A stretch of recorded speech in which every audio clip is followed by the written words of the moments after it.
butter. Blowtorch.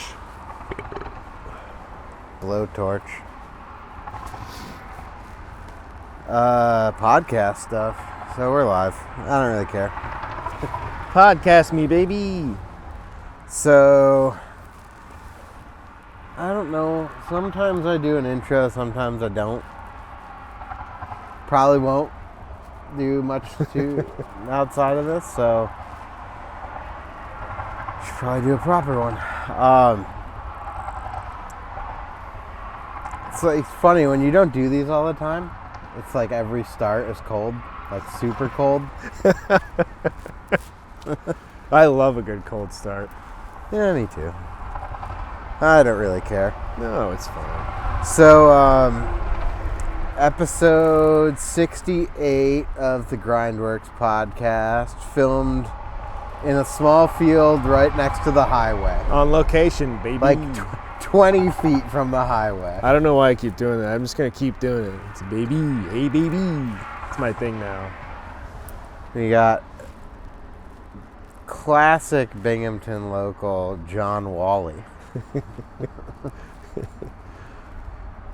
I'm trying to think about just good practice and how we want to go. You've done we were super young, way back, and we were just filming videos on VHS-C tapes and high 8 tapes. Yeah, we came building the worst trails in the area, having a good old time. Well, you were building the worst trails in the area. I just kind of I just would show up at near your grandma's house. Yeah. And we'd always go to I just like going to the Giant. I think that was my whole thing. So we would. All right, this is gonna be all over the place, but we'd go ride the trails for a half hour, and then we'd all ride up to the Giant. Yeah.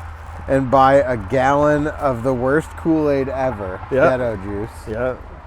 And it's you'd either have blue diarrhea or red diarrhea that night. I think we were drinking different drinks. I think you liked that stuff. I definitely got that ghetto. I liked the blue. I couldn't. I think I got Arizona iced tea or something. Probably. I was into the Arizona. You were classy. I was all about that. You're 99 cents for a can. I'm dude, it's 79 for a gallon. I don't know what you're talking about.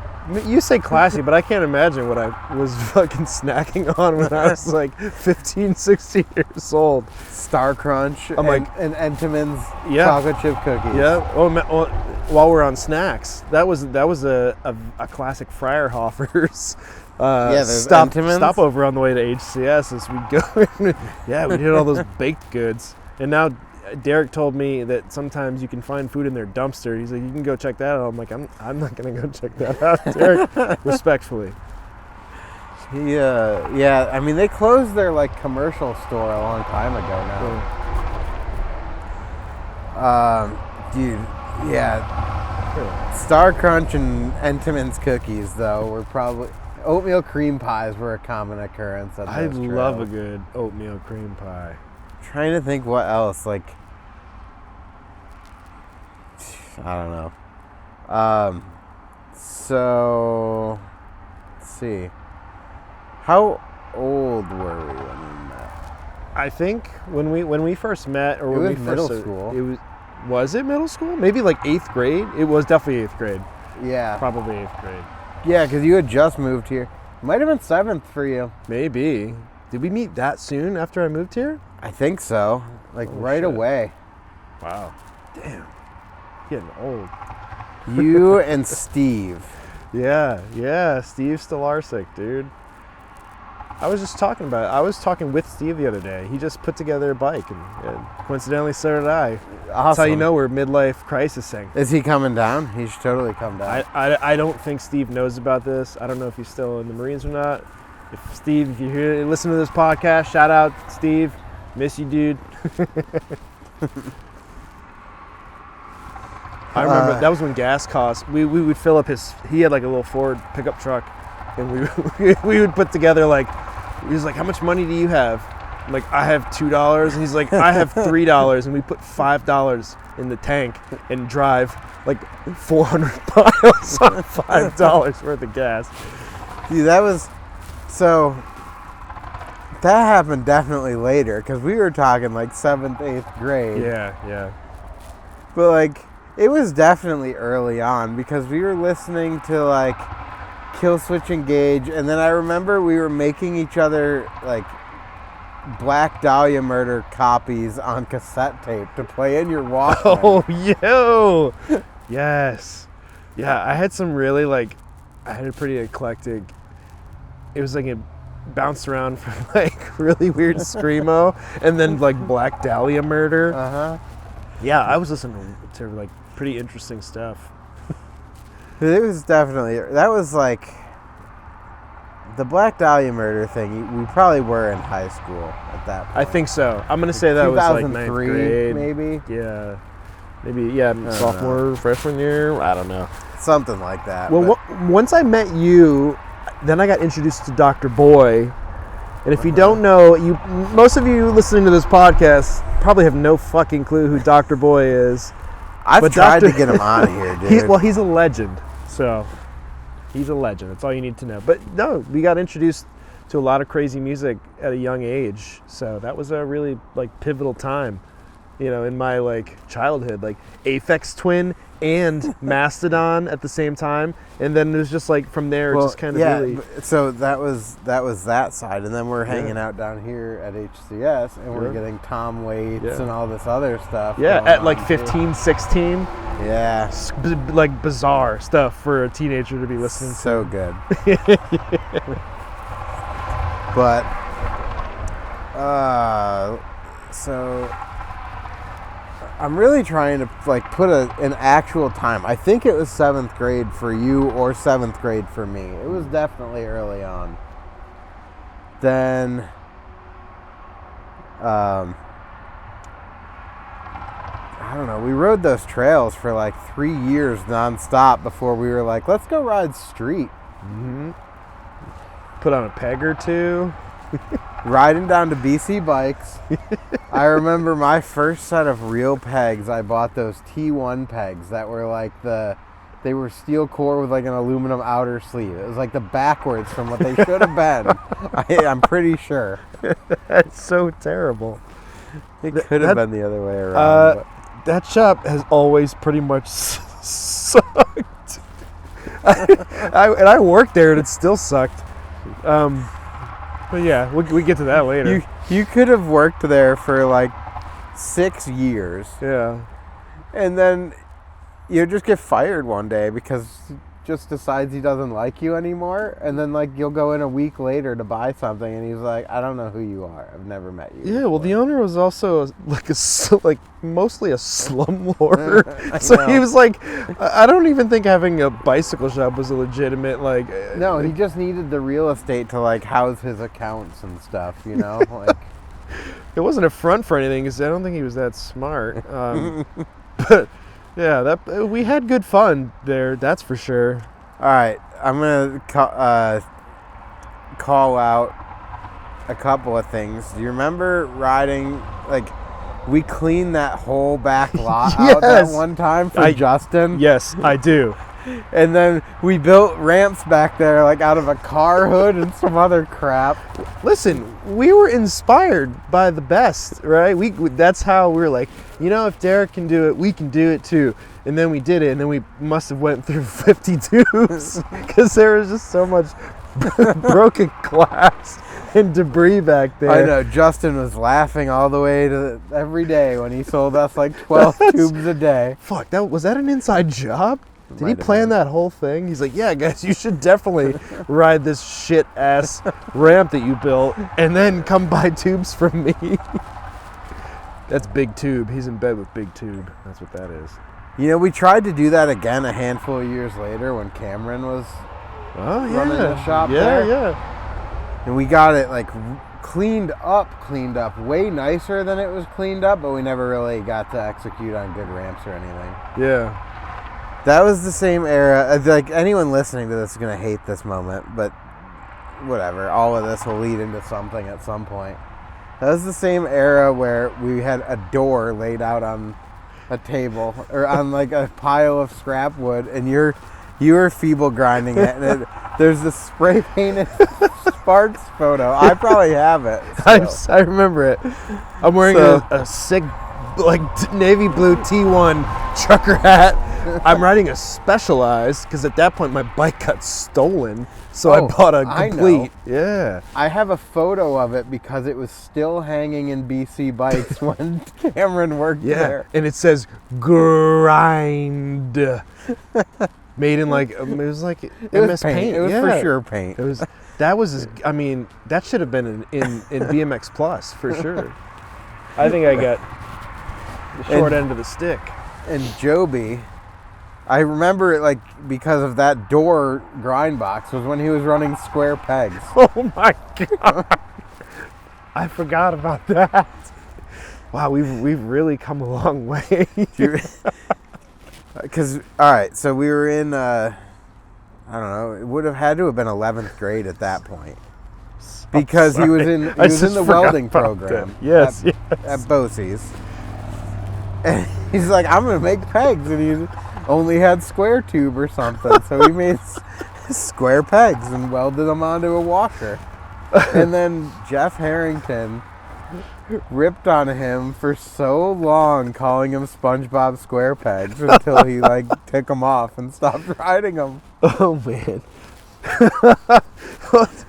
Oh, it's crazy because and also shout out Joby. We love Joby, and Joby's working on music on my new film.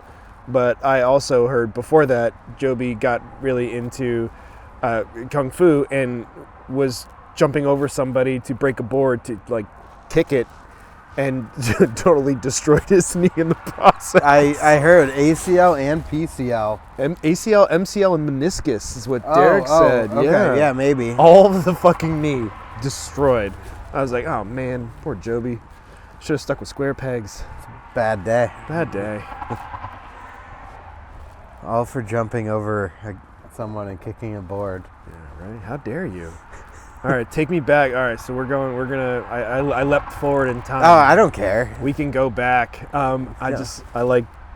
We can also just ping pong like ADHD 7-year-olds. No, that was great because it's all working towards now. Now things are a little different, you know. I'm not really. Pegs are round now for the most part.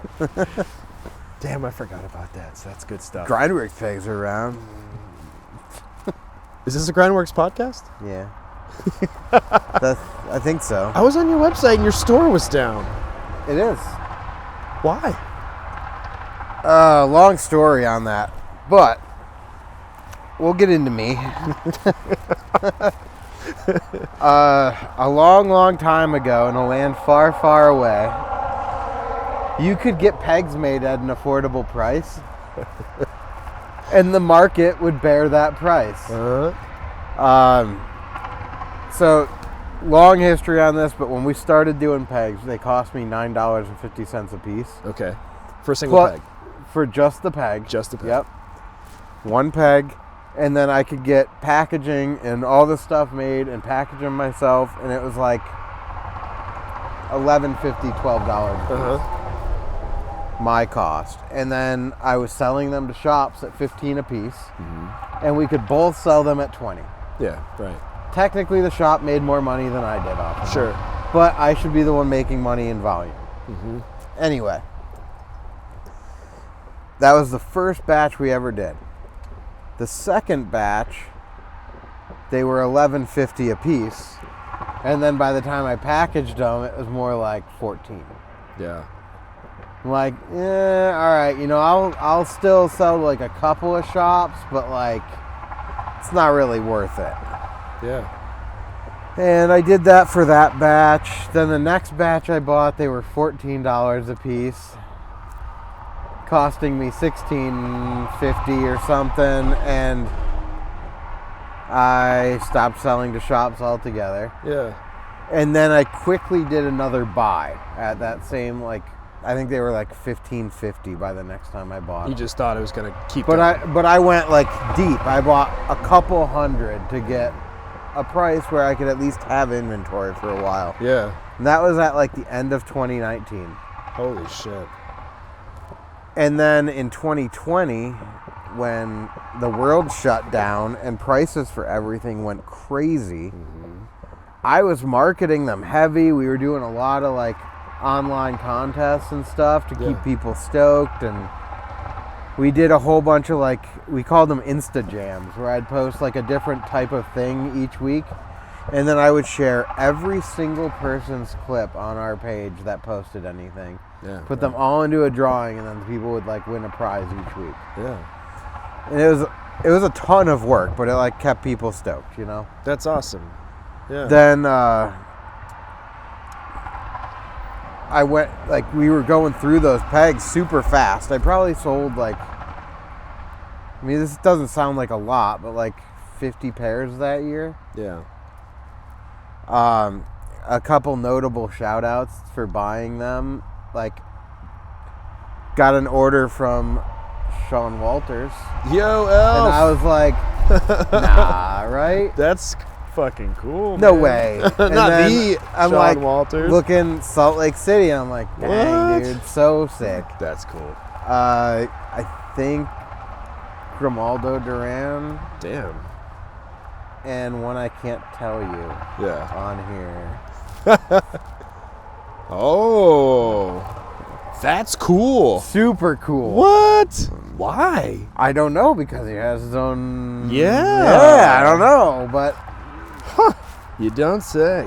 I mean, it probably. I don't know if I should put those other names in there either, but whatever. Were they reselling them? No, dude, well, you'd have to buy more. It wouldn't make sense. I've sent Elf a couple more pairs over time. Like, yeah, he's sick. That's very cool, man. Big things, dude. Like, cheer. You know, I'm like, all right, cool. Like, I don't actually have to do this anymore. We've won. Yeah, this is it. When you're pegging the best, you forget the rest. I'll send you a fucking invoice for that. Yeah. So I tried to, like, let's keep the momentum going, right? Yeah. And I went to go get a new price for them, and I got $19.50 a piece. Jeez. And like, anywhere you look, like, it's still, $15, $16 a peg. Mm-hmm.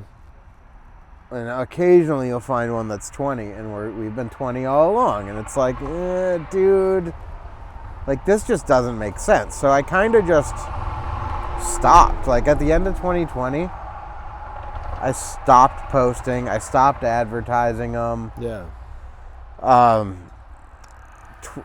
Mid-2021, I moved back up to Binghamton. Mm-hmm. All of my stuff went into storage anyway. And then I left the store up because occasionally an order would trickle in here or there. Mm-hmm. And then I'd have to go over to the storage unit and dig the box out and get them. It sucked. Yeah. I like hated it. And I'm like, I'm really happy that people are still stoked on this, because we were still doing the jams and everything. Yeah. But dude, it's so annoying to have to go dig these out of the storage unit and pull these. Yeah, because like at that point you weren't selling enough to. Yeah, even, it wasn't like worth it. Yeah, but it's always worth it. Sure. Yeah. You want to keep. You still want to support. You want to support the sport. And so I tried to let the like market die down a little bit. Like, all right, let's lay low 2021, 2022. Like, we started. 2021 was weird. When I moved up, I took a new job, left the one I had. For many reasons, that one didn't work out. I think I've gone over them. We can come back to it at a different point in the story if we need to. But I had been at a job just long enough that I could start applying for a mortgage and have enough consecutive paychecks to show them with the proper income. And left it. Took my old job back. Yeah. With a slightly different, and I was never off payroll for them. Mm-hmm. I was always on payroll, but I was part-time. So they put me back on full-time. reinitiate all the insurance and stuff. And by the time I finally have the history again to go apply for a loan, we just weren't in a perfect spot for that. So like we delayed it more. It took almost all of 22 that I was like not really doing anything. Wait, I don't know. Yeah, about half of 22 we shopped for a house. And then I think February of 23 is when we were supposed to close on a house finally.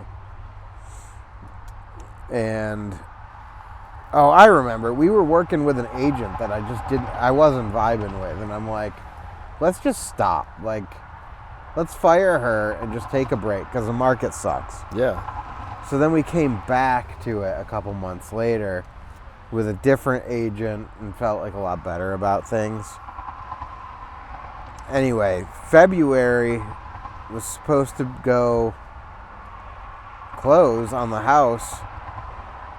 It was my birthday weekend, and I'm like, cool, I'll be working on the house all this time. And they called me on a Thursday, and they're like, hey, you're not closing tomorrow. Huh. Like, why? And they're like, well, it turns out the guy doesn't own the house. Fucking sick. So they're like, it's still in his dad's name. His dad passed away. They never went through probate. And they didn't catch it because he's a junior. Oh, okay. So like they did their diligence, but not properly, you know? I see. So they exhumed the guy's corpse and then just put him back in the house? Yeah. They Weekend at Bernie'd us into that house. Ooh, nice reference. So this is like a tangent story, but they told me that on a Thursday, right before my birthday. Yeah. Geez. And I'm looking at Instagram, and I'm like, Swamp Fest is Saturday. Bro, did you go to Swamp Fest? I just hopped in the car and just left. You went to Swamp Fest. I went home, packed my bag, and left. You swampy boy. It was good. All right. But I won't go again, probably. Yeah, I think it's a one and done. I'm not really much of a party person, so like... Yeah, no, I feel to go you. somewhere where the riding isn't really that good, and it's mostly a party and a reason to shoot fireworks at people, I'm kind of over it right out of the gate. You did it. But it also, like, that whole kind of thing, like when we were growing up, there were so many people knew GrindWorks down there. Yeah. I got text when I pulled in the gate. I got text messages like, "Did you just pull in at Swamp Fest?" That's cool. I'm like, dude, I didn't even tell anyone I was coming. Yeah. Well, a couple people, but anyway, that was a little bit of a tangent on that. But well, I was gonna say, but it like kind of remotivated. Like, okay, you know, we've been doing the jam. I'm almost out of pegs. I need to get some. Got in the house like 2 months later. Started doing some work. Now I have access to everything, and I'm like, all right, let's like make sure the store inventory is up and we're all good, and then I'll get a quote on ordering new. $21.50. Damn. Oh. Why do I feel like this story isn't over? The market is not going to bear that. So then Derek and I were talking. We tried coming up with some alternate ways to figure out, can we do these like even here, and like at what number does it make sense? Wait, I'll stop you there though, because obviously other companies were still making pegs, but they're all in Taiwan. They're all made overseas at this point. Okay. So, like, all right, like I think Derek estimated them, and they were like 21 or 20.50, and it's like, okay, well, we're still just too high. Yeah. Like, there's no good way. Then, and as a rider, it's hard to justify that too for something that you're gonna and I like to give them away. Like if I can't make enough on them to give some away and then essentially break even, it's not worth doing it. Yeah. So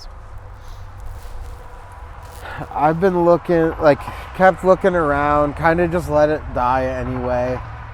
In the meantime, going into last year, I've always just ran it as a sole proprietorship.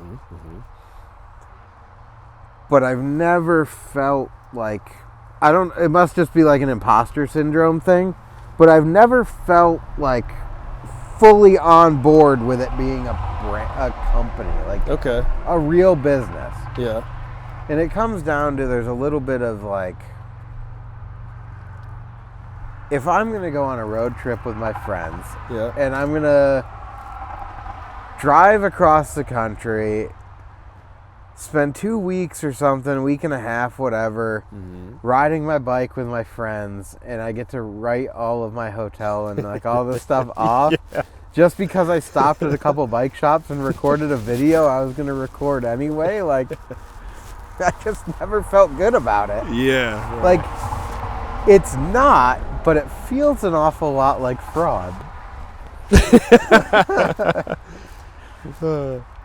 But like I had business sales and like legitimate stuff. It's not like it wasn't real. It's just that sounds pretty legitimate to right. me. No, I think you're just being too nice. A lot of people take way more advantage of the system.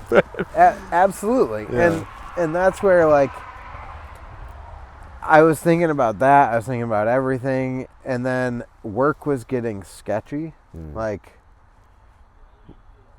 we were getting slow, and we needed more sales, and they weren't coming in. Yep. And they're like, hey, it's really slowing down. We need to get more sales. So we laid Kathy off, and Kathy was our only full-time salesperson. Fucking Kathy, rest in peace. And I'm like, listen, I shouldn't volunteer for this, right? But don't you think it would make more sense to temporarily lay me off for a couple months and let her go hog wild? Yeah. We've been talking for months that the only way you sell these products is to put them in front of the customer in a mobile trip. Yeah. And you won't let her go on a trip because you don't want to spend the money. Yep. I see why you're not selling anything. So you do martyr yourself? No, they're like, nah, we don't want to do that. Yo, that was really cool. Nice of you, though, man. And then, well, it was also summer. Yeah.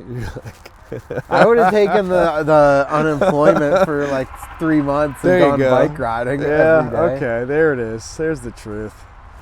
I mean, it wasn't like just, oh no, save her. Yeah. It was a little both. Like, I'm going to fucking raise. Like, the company's not going to get by if you're not selling stuff, but also, I'll go ride my bike. That's fine. Yeah, good. It wouldn't have been the first time. I got laid off for like 3 or 4 months at one point by them before. Yeah. Because they were in a similar situation. Yeah. They're just gooning you along, dude. I know.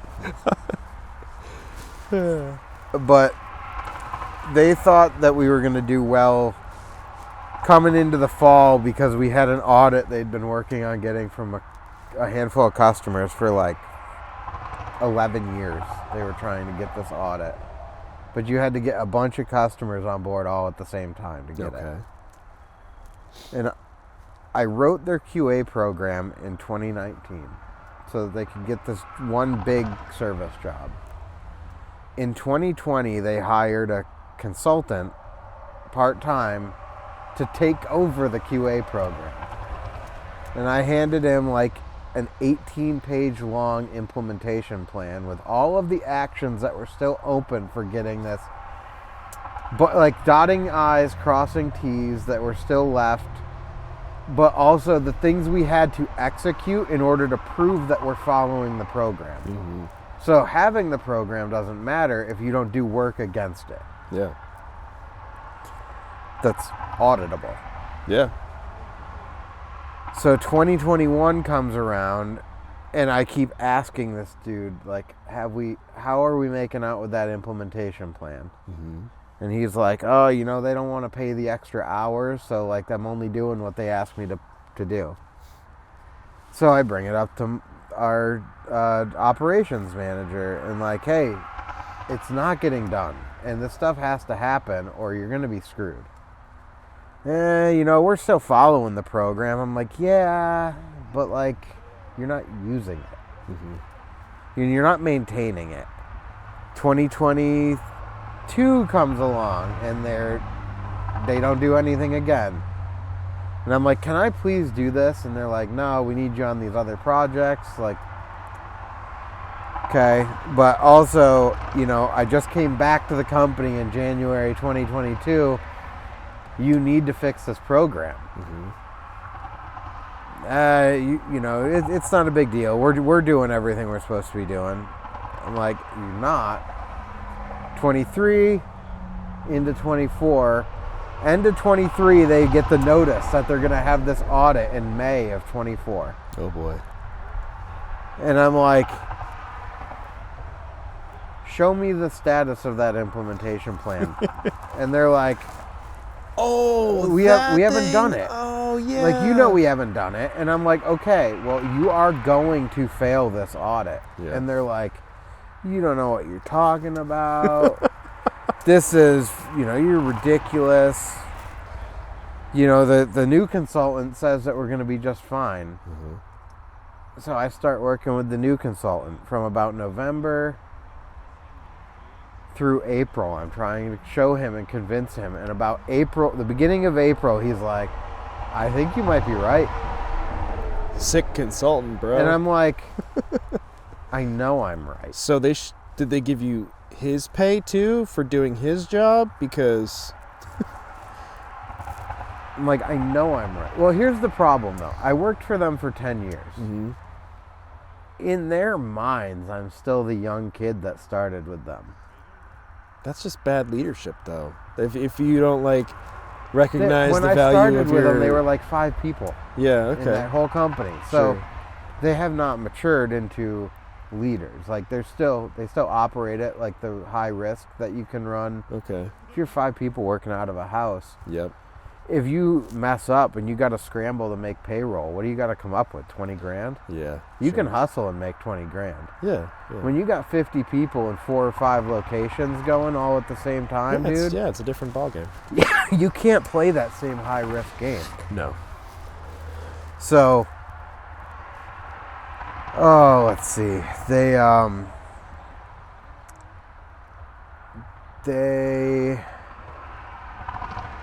continue, at that point, this dude didn't want to admit to the owners that we were going to fail it. And I kept telling him, everyone knows we're going to fail this. Because he wanted to keep getting hired as consultant. I think it was because at that point you can't turn back. You can't just tell the customers, oh, by the way, don't come next month. Yeah. It's a little too late now. It's a little too late. So he finally started working through some of that implementation plan, but he didn't realize that I was right until he's like, hey, where's this form? And I'd be like, dude, page 13 of the implementation plan says that we have to create that form and use it. What have you been doing? Dude, I don't know. You're the one supposed to be taking care of this. I was told not to. Yeah. So we go through all that. That trip is right around the corner. And they're coming out to audit our QA program and our welding program. And the question comes up, do you think we need to bring one of our welders? I think you need to bring one of the welders since they're coming to audit the welding program. And a couple other people said, I think you should bring them. One of the owners and one of the... I'll call him a co-owner because he bought in, but at a low percentage. Is I don't think we need to bring a welder. If they want to see welding, I'll weld. I'm certified. And I go, if I were the auditor in this situation, I would want to see one of the people you would send to my job, not a manager. Sure. That makes sense to me. So, we're not going to bring him. He's out on a job. We're not going to take him. So we all fly to Washington State where we're having this audit done. Because we're not doing it at our Pennsylvania office. all of the owners, the leadership, the managers, me, like we had almost the whole team there. We didn't bring a welder. So 5 nuclear auditors and 2 like tech reps come in. And they look around the shop on that first Monday. And they look around a couple more times and they go, if you're not going to weld anything while we're here, we might as well leave. And the one guy's like, well, you know, if you want to see welding, I'll weld. And they go, we don't want to see a manager weld. We want to see one of the guys you would send to our job site weld. Yeah. And I'm just like, oh, here we go. This is bad from the moment they arrived. So, scrambling, start looking at flights to get one of the welders out here.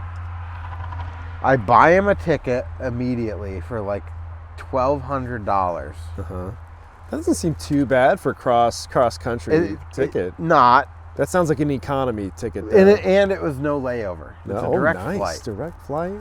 Okay. This welder's probably like, what the fuck is going on? So we call him, and it's like, hey, we just bought you a ticket. We need you to leave the job site. Yeah. Right now. And you have to be at the airport because it takes off in 2.5 hours. And he's like, I'm 2 hours from the airport and I don't have anything for this trip. Yeah. We're like, yeah, dude, send us your clothes size, okay? We're going to go to Walmart and pick you up clothes to wear. Oh my God. And if you need a weld, like he's like, I don't have my welding mask. Yeah. And I'm like, dude, we'll go to Greco and buy a welding helmet, okay? It doesn't matter. Yeah. Get on the plane. But at that point, couldn't you have just picked any welder? No, they have to be. Did you have certified. Couldn't you have Craiglisted a welder from Washington No, because State? we had all their qualification documents, so the names and everything had to match. Okay, and, like it had to be the right person. All right, so there's a lot of paperwork that go. Okay. Yep. Right. I'm getting an education. So anyway, we struggle through that whole day because they don't have any of the documentation that they need for this audit. Go through. Like, we were there at the shop until 5. It was painful. I think we probably stayed another hour and a half trying to figure stuff out. Went, got dinner. Went back to our Airbnb. And we were up until 2 a.m. working on pulling all of this info together so that we could give it to them in the morning.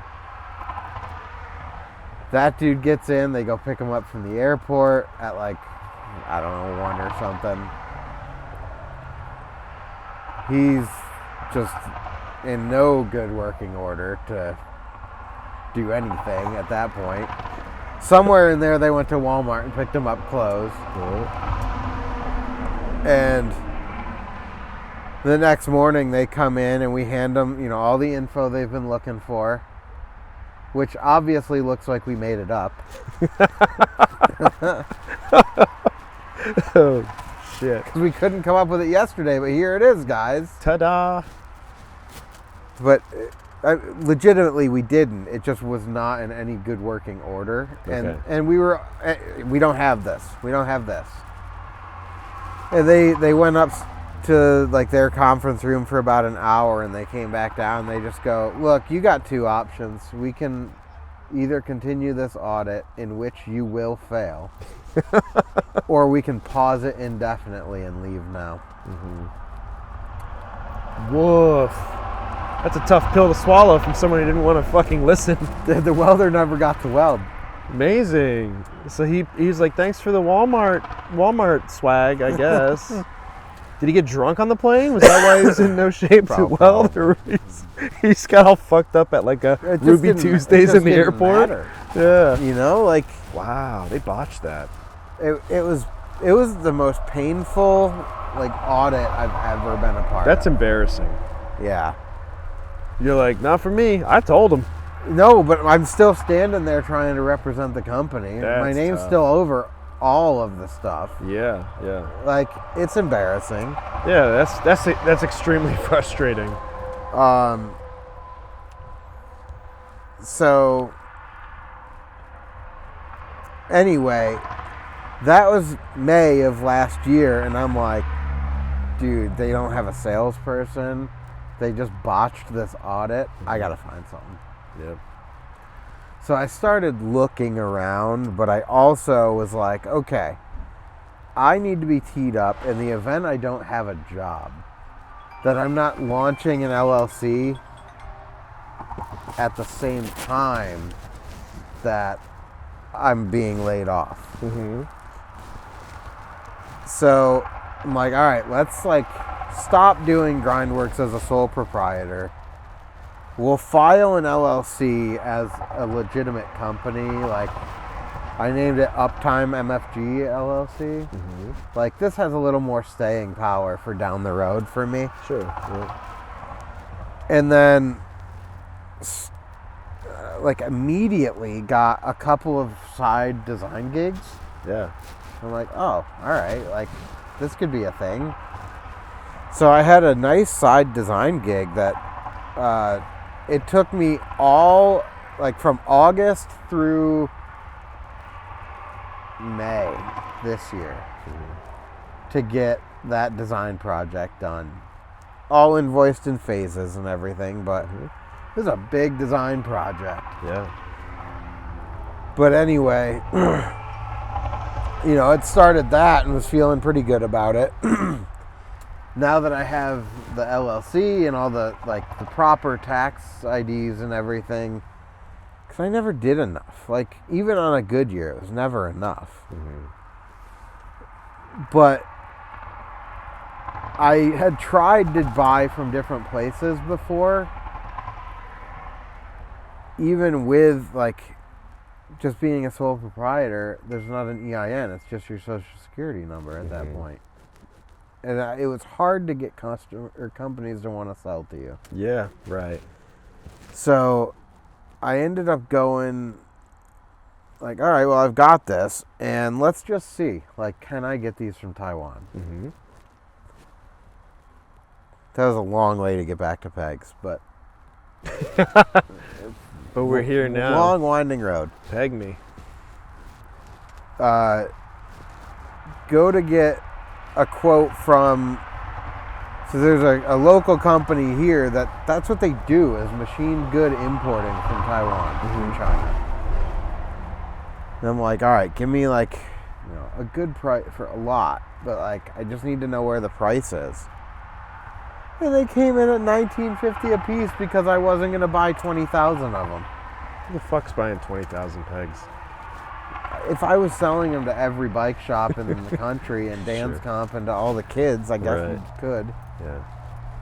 But it's like a sidebar is when I started the company, I went to Interbike one year with it. Oh, yeah. Not with a booth, but like wander around. Talking to different people for grips, and they're like, oh yeah, you know, it's a minimum of 1,000 pairs. Of course. Off of a die. Yeah. And I'm like, yeah, I could easily sell 50 pairs. I don't know what I'm doing with the other 900. You're staying gripped up for life. That's what you're doing. So then I was like, I mean, unless you do a long neck ripoff, nobody wants them anyway. So. Yeah, that's the original, and it just keeps, everything comes in cycles. The long necks are they have the staying power. What about the old demolition grips? The waffle pattern demolition grips? The old waffle pattern. Didn't they have like missile grips too? Yeah. Remember that one? They were like, some grips are good. Some grips, not so much. Anyway. T1's kept their grip design for a long time though. They have the good grips. What did we have? So I just, like, I kind of gave up on trying to do those, even at that point. That was the end of last year. Put a plan together to, like, all right, maybe if I'm doing enough revenue and other stuff, I'll just do them at a loss. So could not make the math work on that. because the revenue is inconsistent, and I was wrapping that project up, and like, I don't know if I'm gonna have anything else after this. Yeah. And I just recently went and talked to another machine shop right in town here, and explained the whole story to him. Told him where I need to be at, and he came back with a price that's just out of reach. And I'm like, dude, let me think about it. Because at this point, like, people are asking, people want to support it. Yeah. And I'm like, okay, well, then the next question is simply, will the market bear more than $20 a peg? Yeah. Ran the numbers at $25 a peg. It just doesn't work. And I'm like, this is awful. Yeah. Like, I don't know what I can do here. Ran the numbers at 30, and it's like I don't quite need to be at $30 to make it work. So I've been testing the waters with 28. But okay. Anyway, your original question is, why is the store shut down? Uh-huh. I shut it down when I launched the LLC formally. Okay. Until I got all of my stuff figured out. Okay.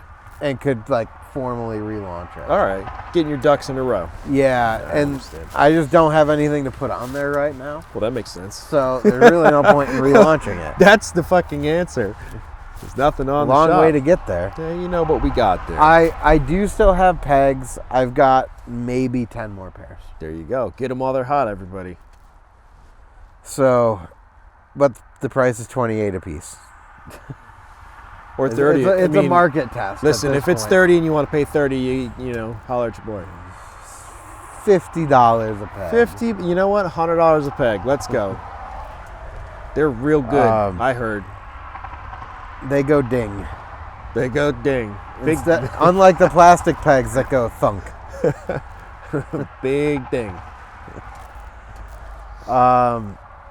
I don't know. That's just kind of where we're at with them. Like, I don't know what to do. Yeah. Wait, are plastic pegs still a thing? Remember that? Like, became a little bit of a. It got in vogue when we were. Well, it did, riding. But I remember you tried 2 different sets of plastic pegs. Yeah. You had the G Sport ones, the G Sport, which were not sleeves. They were like a solid hunk of plastic. Solid hunk. And they broke right off. Did they? Yeah, like, because it had the little, like, washer end, but the whole peg was plastic and it would break off. Amazing. And then, was it Black Ops had, like, their, like, sleeved plastic peg, but they always just broke right away? Yeah. I think you had a set of those, and they might have even been clear plastic, so. Not me. I never had a pair of clear plastic pegs. Someone else had them then, and clear plastic in the winter in New York was like, as soon as it hit, it just shattered. Yeah. Oh, shit. Yep. That makes sense. I do remember my G Sport pegs, though. I liked those pegs. Yeah, but they didn't last. They did not last. They just last. kind of fell apart. Yeah. I don't know. I mean, I've looked at doing plastic too, but like, dude, I can't make the peg itself for an affordable price. I can't put a sleeve on it. Yeah, you have to order 1 million. Although 1 million pegs. This is not a well-known fact, but the Streetlight peg is essentially a press fit for abrasion-resistant plastic tubing that you can buy in 6-foot lengths from McMaster-Carr. Well, there you go. So hammer it on, hacksaw it off. That's it. Cut to fit. Throw the pipe in the car and keep the hacksaw in your car. That's it. That's all you've got to do. Folks, we're DIY here, so, you know, cut to size. You like them long, you like them short, whatever you like. Yeah, it ain't going to break that bad. Nope. Anyway, you know, it's a long ways to go about me for no reason. It's okay. Here we are, man. That's a hell of a story. I'm sorry you had to deal with those fucking corporate assholes. So I may end up ordering from this dude, but I'm at a minimum order that's like kind of steep, so it's a higher quantity than I need, and the price is near double what I've ever paid. Okay. More than double what I've paid. No, not really. Now that they're up to 15. Yeah. They're over double what I originally paid. That's for sure. You know, I think I mean I hate to say it because it's been 11 years. Like yeah. It is what it is. They were probably underpriced at the beginning. I would say probably that is true. So you're probably right where you need to be at this point, and now everything has gotten more expensive. So it's just like it's just inflation, man. If people don't want to pay for them, they don't have to. That's how it goes. Yeah. But I am going to have a couple hundred pair if I do it. There you go. So I don't know. I got to make a decision. Probably buy them at the end of this year, so that I can come in strong next year with them. Yeah. But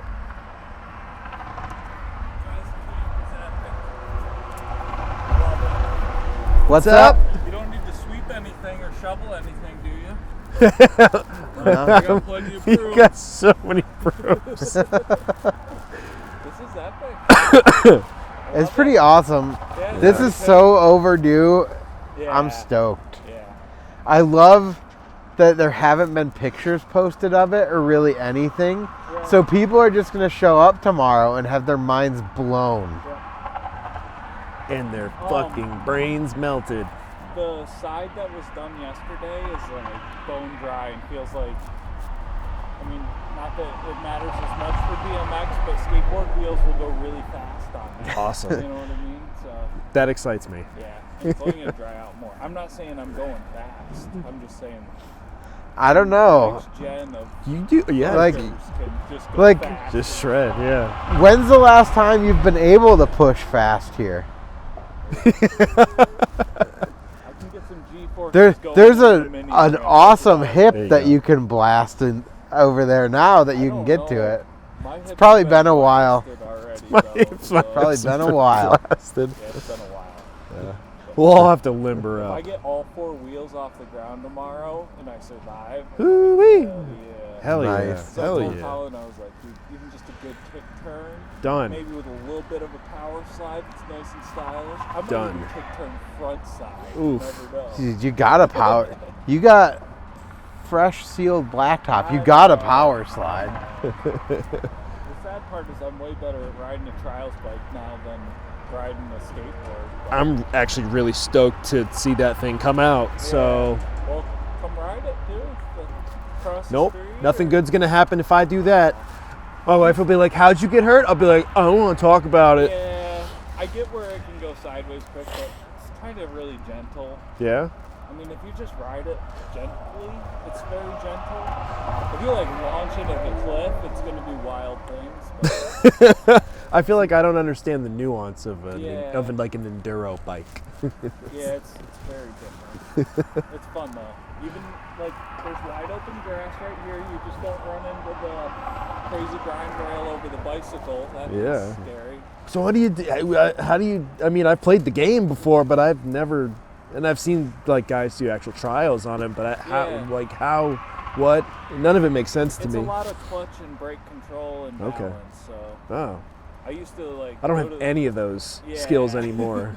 So I'm super fucked. Even less so on a skateboard. Yeah.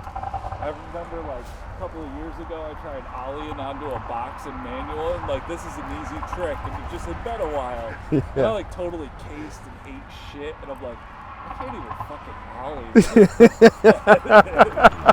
It like broke me. And it was one of those like I didn't see it coming. I'm like, oh yeah, we got this. Just ollie. Oh, and it like just- fucking curb high. And Just I just your soul just kept going Oh. as it flew from your body Yeah. and laughed at you, and you're like, "You're not the same you used to be." Realize really quickly, like, this Yeah. is not good. Yeah. You're like, "I'm gonna need ibuprofen tonight."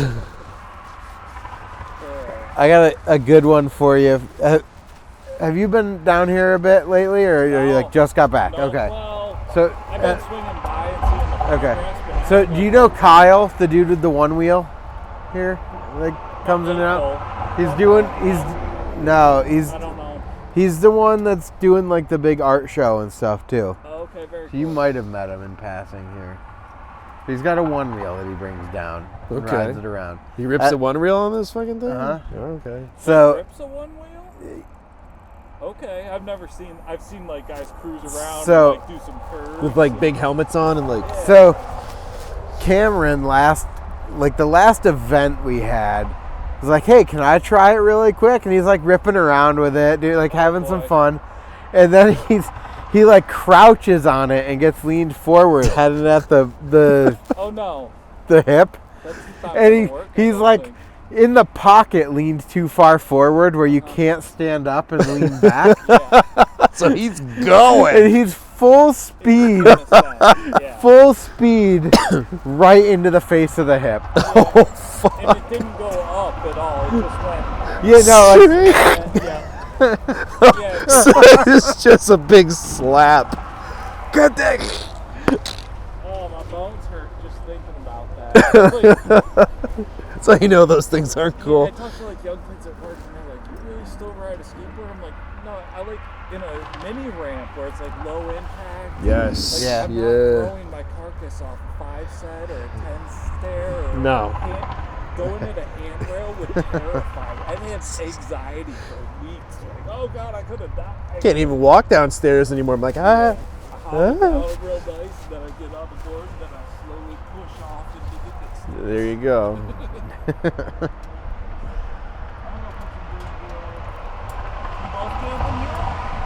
No. Not AV. He lives here. You live here? Yeah. You got a place? I do, right in Appalachian. That's cool. I'm actually looking at the house on Tracy Creek Road. Nice. Yeah. Might be your neighbor soon. You never know.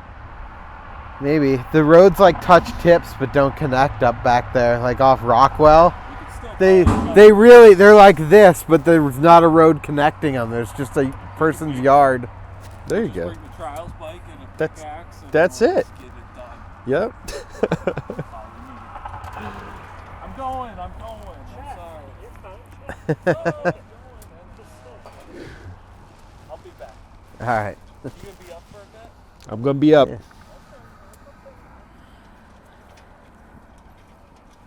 I looked Mike Caleb up. Is he still?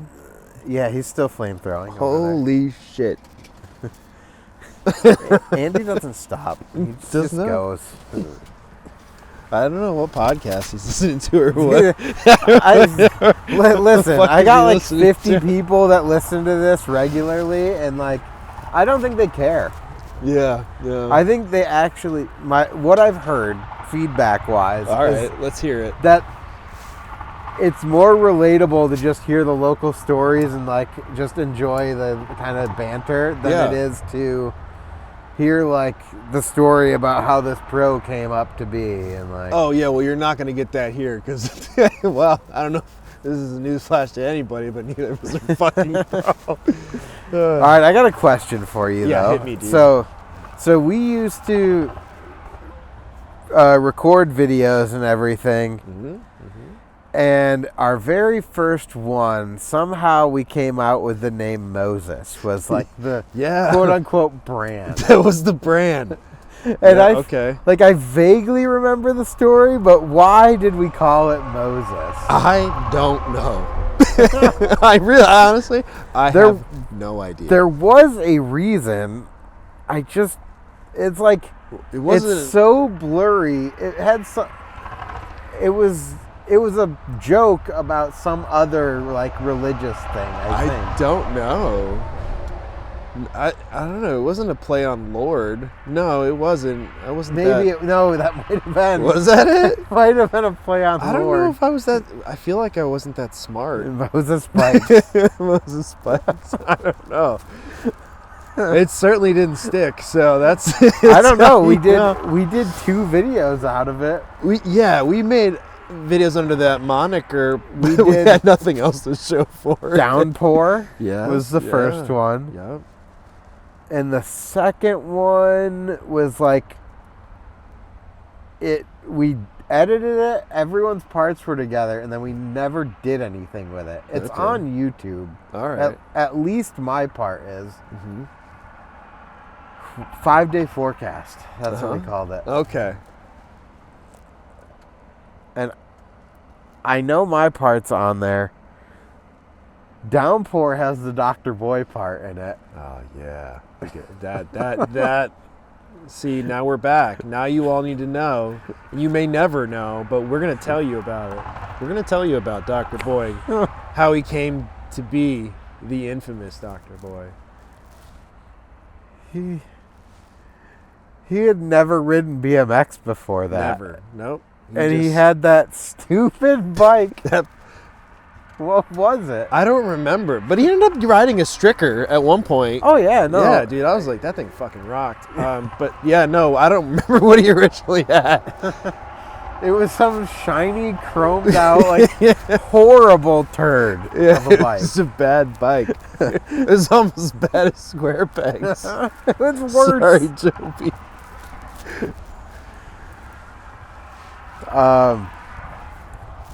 So those two videos were Moses, and like Downpour was a pretty fun video, but it was definitely not good.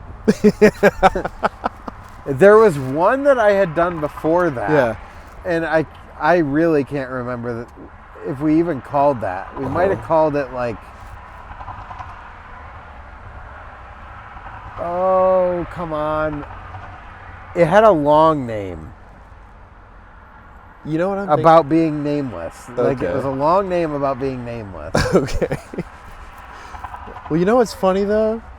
It's kind Mike Sloan named it, if you remember him. Oh, didn't he joined the Army or the Marines or something? Yeah, I think he was a recruiter for a while. I don't know if he still is or not. Yeah, good for him. Found his calling. I do remember though, it was kind of interesting now that to reflect back on it. We were making videos, but it's not like we weren't making them for anybody.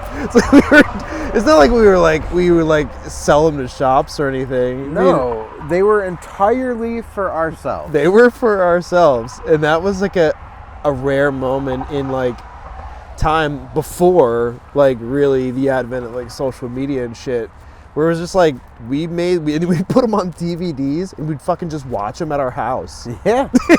Show them to our friends. We show them to our buddies. Our non-riding friends would come over and be like, yo, you got to check this out. And they'd be like, what did I just watch? They're like, this ain't it, dog. That was the worst thing I've ever seen. And you're like, no, it wasn't. There's more.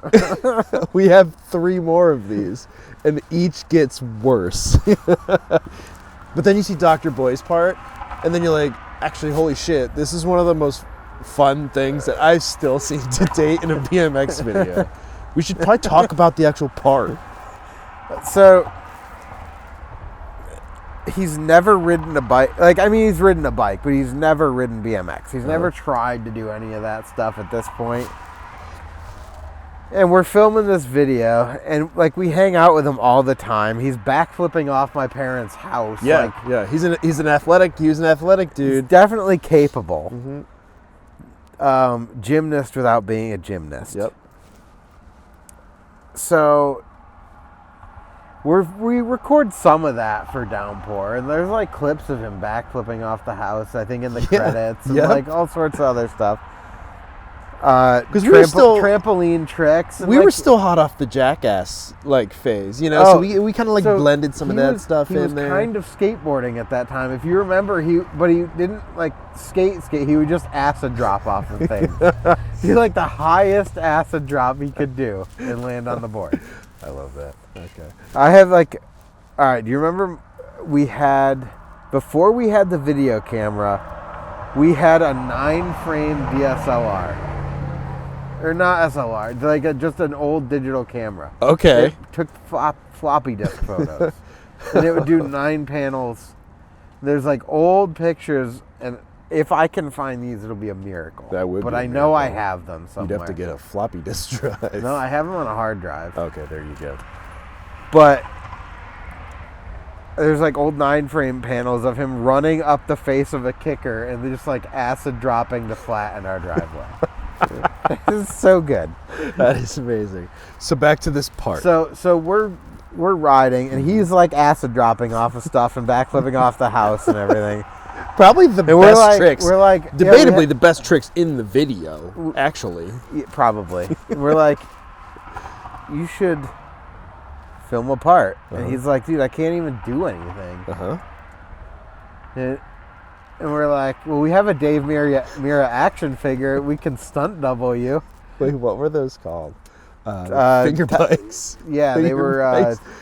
But they were little tech bike ones. Tech bikes. Okay. So we had these tech bikes with a Dave Mira action figure. Rest in peace. And we just have, like, Dr. Boy rides up the face of the quarter pipe, and it just cuts to a tech ramp in my bedroom. Yeah. With a Dave Mira action figure doing, like, the worst 900 ever, because my wrist doesn't twist that far. It's, like, half side manualing down the ramp, and then it cuts back to him riding away in the driveway. It was actually a brilliant match cut, and it was just funny as shit. There's one where the quarter pipe faces one way, and he flies out and does a wall ride on the wall in the house. There's no wall in the video, but the wall ride and everything is the wrong way for the. Like, it just doesn't even matter. It's all the wrong way. I think we just mirrored the video for that one. Yeah. Okay. You'll have to post a link to that part because I think people are going to want to see it. Okay. People are going to want to see that. It's funny. And it's all cut to Mastodon, which just makes it so much better. Like, this is going to be a sick part, and it's 30 seconds of what did I just watch? It's like, the breakdown in, like, Blood and Thunder or something. I'm like, this kind of fucks. This is a great part. If it weren't for the music, it would be the worst thing in the video. If there was no music, that would be brings you in hyped. Oh, yeah. And it's hilarious at the same time. It's so good. Yep.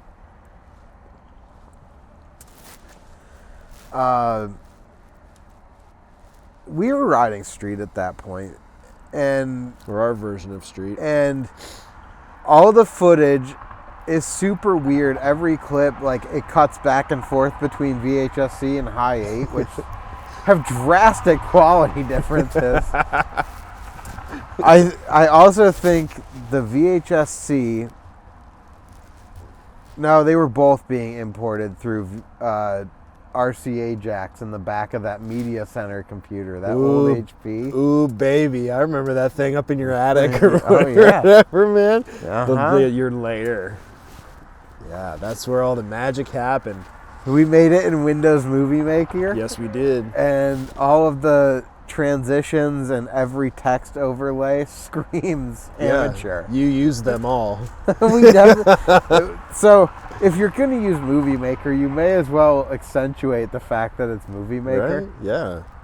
So all of a sudden, this is just like an ad for, like, the Microsoft suite. We've got Paint in, like, the 2000s. You know, we've got Paint. We've got Movie Maker. We can talk about Winamp. I never used it. Yeah. Then what did we... So 5 Day Forecast, we were both filming on mini DV at that point. Okay, yeah. So we upgraded to mini DV. That was a big deal. And we were actually starting to be, like, semi-okay. Yeah, we could, like... I don't want to say good. No. But we were okay. Yeah, we could do, like, we were having stuff. fun. Yeah. We could hang. We loved to do it. We were down here all the time at that point. We're park rats. And that was also the era where, like, you had your license, Steve had his license. Mm-hmm. I got a funny story for the license thing for you. Because my parents would never let me go anywhere. I remember this. Like, no, you can't ride with anyone. And then for some reason, they're just like, oh, yeah, you can go with John. Trustworthy team. My mom was talking to your mom, like, a couple years later at something to find out that you had, like, gotten your license the week before. But she thought I'd been driving for a while. Yeah. So I was like, dude, oh yeah, because I was like, I think I got my license when I was 18. I didn't get it when I was, so she probably thought I'd had it for like 2 years prior. Which wouldn't made me a better driver at that point, because, you know, teenagers, but that's funny. It was pretty funny. So, yeah, I mean, we were getting around at that point, filming. There's like some old hilarious photos that you took of, I think I was putting shin pads on and you were holding a flarp thing in my case. And it's like right there. Oh, yeah, I remember shin pad era. That was a good era. Crank flips and shin guards, unstoppable. Yeah, you didn't even care. Why do I need to catch it? No, it's just bash, bash. That was when you were riding. I remember you were riding your old night train. Yeah, dude, that was a good setup. No, it was the Federal era. Oh, but the night train era went right into the Federal era. Yeah, when I cracked it and I got that Federal, and that I wanted that Federal division so bad. I remember that. It is the worst frame I ever rode. Yeah. I hated that thing every time. I know you complained about it a lot. And then, we were riding one day at Rec Park, and you were on that premium. Yeah. And you're like, you should try riding my bike. And anyone that listens to this may or may not know, but I just flat out cannot 360. It's just never, like, I can out of a quarter pipe or like anything like that. But to just do a hop 3 is like, I may as well just jump down and land on my shoulder off of whatever I'm trying to 3 off of. Just stiff pencil out onto my side. But I 3'd that Rec Park like 6 on your bike. That's like, right. Yeah. Second try, I think. That was when like I think they must have been shortening up the back ends. It totally was. 'Cause that Federal was like a 15.5. That was kind of the old guard, right? Where they had longer back ends and things were just kind of starting to shift. And it's kind of interesting that Premium was one of, I'm not going to say they're one of the first, but that was one of the first bikes that we rode together. You know, we tried that was kind of the geometry started to change. I think I ordered a frame that night, dude. Yeah, I remember, because I remember then you switched to that Premium. That Premium was great. The Premium shit was really good. I got a good deal on that frame too, because like it was marked down in Dan's comp because it had been powder coated twice. Weird. So it had defective paint. Yeah. It had little bits of green showing through the silver. That's kind of cool. That's what I thought. Yeah. It was like, it's cheaper and it looks cool. Mm-hmm. All right. Those were all Euro BBs, weren't they? We weren't into the mid yet. The Federal was a Euro BB. The Federal was a Euro Add BB? another thing I hated about it. Yeah, the Euro BB sucked. That one, I think it was mid. Were you mid by the time you got your Premium? Because mid wasn't even a thing. Then after that I went to a T1 barcode, and that was Spanish. Oh man, forgot you had that blue barcode with the orange fucking lumberjacks. So that's the next conversation, I think. Yeah. Okay. But no, we like rounded out the Federal into that early Premium era. Was that Moses 5-day forecast video? Yeah. And I think I never really finished it because at that point you were more into the filming thing than I was. Like we were doing it just because we were out riding, we may as well document it. Yeah. And it was kind of becoming a thing for you.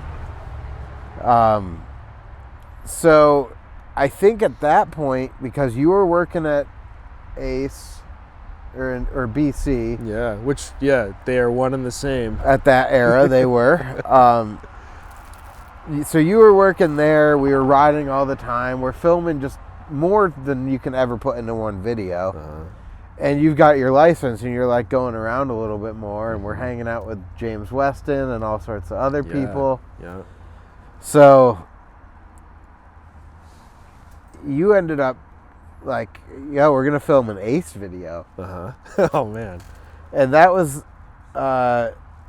in that, too, was all the Appalachian crew. Justin Cheris. Yeah. Those other dudes. What's up, dude? Every time I walk through section. Yeah. There used to be a pole jam there. Oh boy. And I'm like, I'm yeah. to shin the shit. Yeah, out of you're this about to rail. get wracked on a pole. And I'll never forget it because I got tacoed there so hard one time. It was like, You want a mic? no. Jump in the podcast, dude. Oh, you're podcasting? Yeah, but it's whatever. Wild, Do loose. you want your battery pack? That's what I came to ask you. Oh, that's me. Yeah, I'll drag that shit over here. You want me to? No, you just don't. gonna wind up the cord. You don't have It's to. 100% charge. Sweet. Oh, great, dude. Don't worry. Don't sweat it. Walk be good for me. Get me out of camp.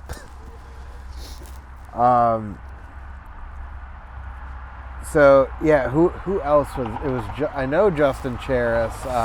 Yeah. I can't think of. There were the twins. I can't think of their names. Mike and were they twins or just brothers? Fuck, Mike no. and Yeah. someone Now else. I'm remembering because I had forgotten about that video. I remember that it existed, but I forgot what the content was. So, then you're helping me like remember this stuff. That was kind of a cool video. It was not bad. Yeah. But dude, it has like so many of the things, like the epic things that kind of made our early riding and are still kind of like the legendary things, like James 3ing off the full pipe. Yeah, that was when I knew. I'm like, dude, all right, we're gonna make like we're making like real videos, and that's when I really started to pursue like trying to do more ambitious projects and like, you know, trying to do shit. So, dude, that highway is like killing it right now.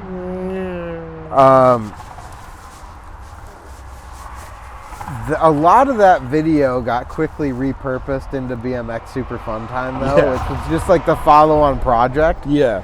But those two came out so close together that the 5-day forecast video kind of died on the vine. I ended up uploading the parts that are uploaded like years later. They just sat and they didn't really happen, you know? Yeah. All that was happening while we were getting like, you know, friends clips here and there in the different HCS videos. I think starting from about Machine had, I think in the extras was where the Nomad contest was. Oh, man. All that stuff. Yeah. So that was a whole different thing, but I think that was in the bonus sections of Machine. What was Nomad?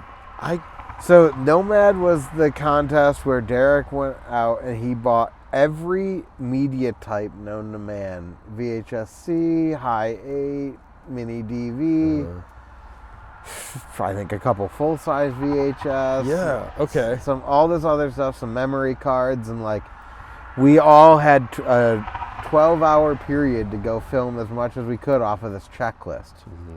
Like a scavenger hunt, but not really. And you could just choose if you wanted to enter biggest hill bomb or like unrelated trick, which another Dr. Boy story.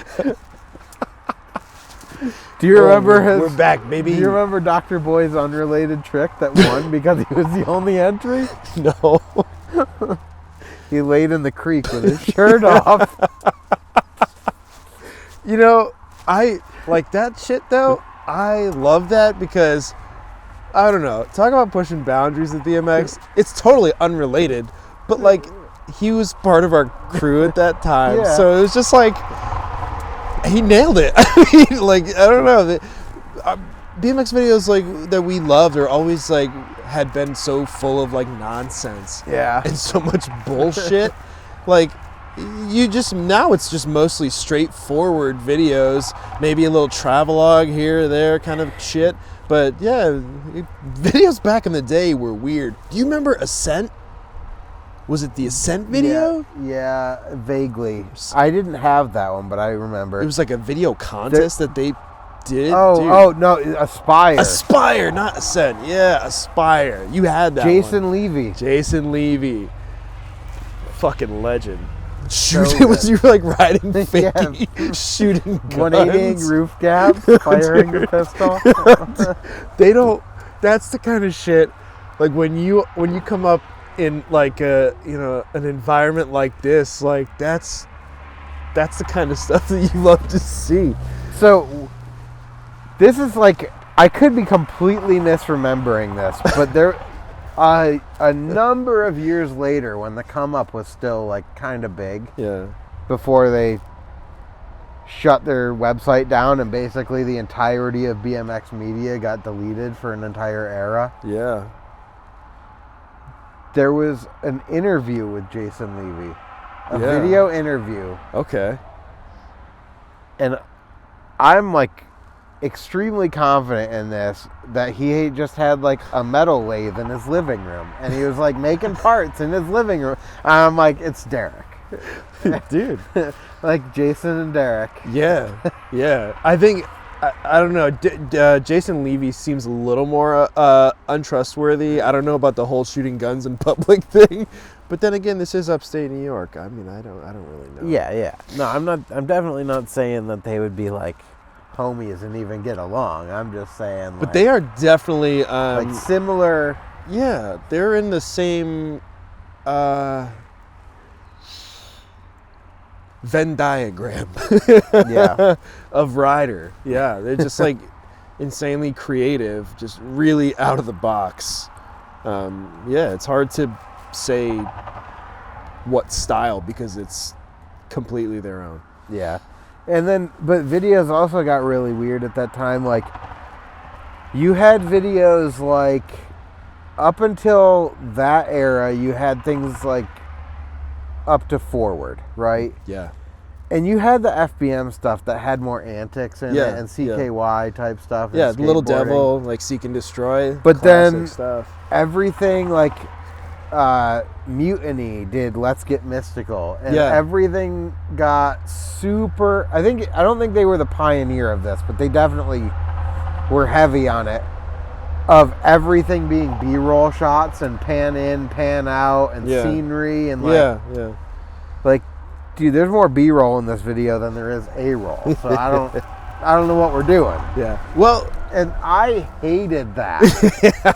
I was like, dude, I came here to watch a bike video. Where's the biking? Well, it's funny you should say that, because one of my favorite videos is very much like that, and it's the T1 You Get What You Get.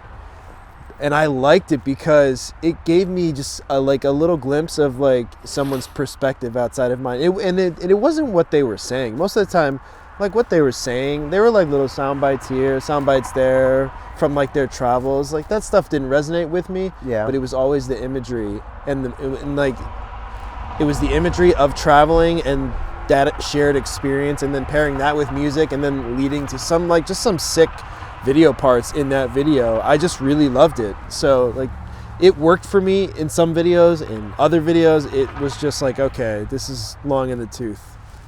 Yeah, and I think it's that like you kind of led into that era though. Like the first couple you see like that, you're like, dude, what a cool way to show things. And then it gets taken over the top, and you're like, dude, this like all I'm seeing. Yeah, it better to lead up to a pretty like epic part, or it's it's kind of a bust. And I think sometimes it's like they're trying to do lifestyle and like show a personality for someone that sucks. Yeah. And it's like, this worked for that other team because they were cool people. Yeah. But you're like, you're not funny. Yeah. You're a douche. And like, there's just nothing that I get out of watching you try to like exist in an environment. Just ride your bike and stop. I think that's also kind of where I got my eye. I started developing my eye for what is now documentary filmmaking, for me, because that's where I was like, oh, look at that. Oh, that's different, right? Yep. It was just their way of seeing the world through like the lens of a BMXer, and I was like, oh yeah, cool, I like that. So then I took that and ran with it. You could see that. So like Ace BMX video, you played around a little bit with some of that in like the intro. Yeah. And then the video is just straight riding. It's like,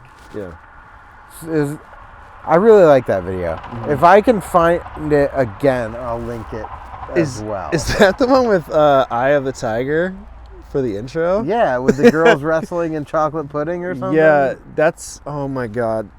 And I remember that because that is in the video because the owner of the bike shop thought it would be funny and insisted that I put it in there. He's like, hey, you should put this in your video.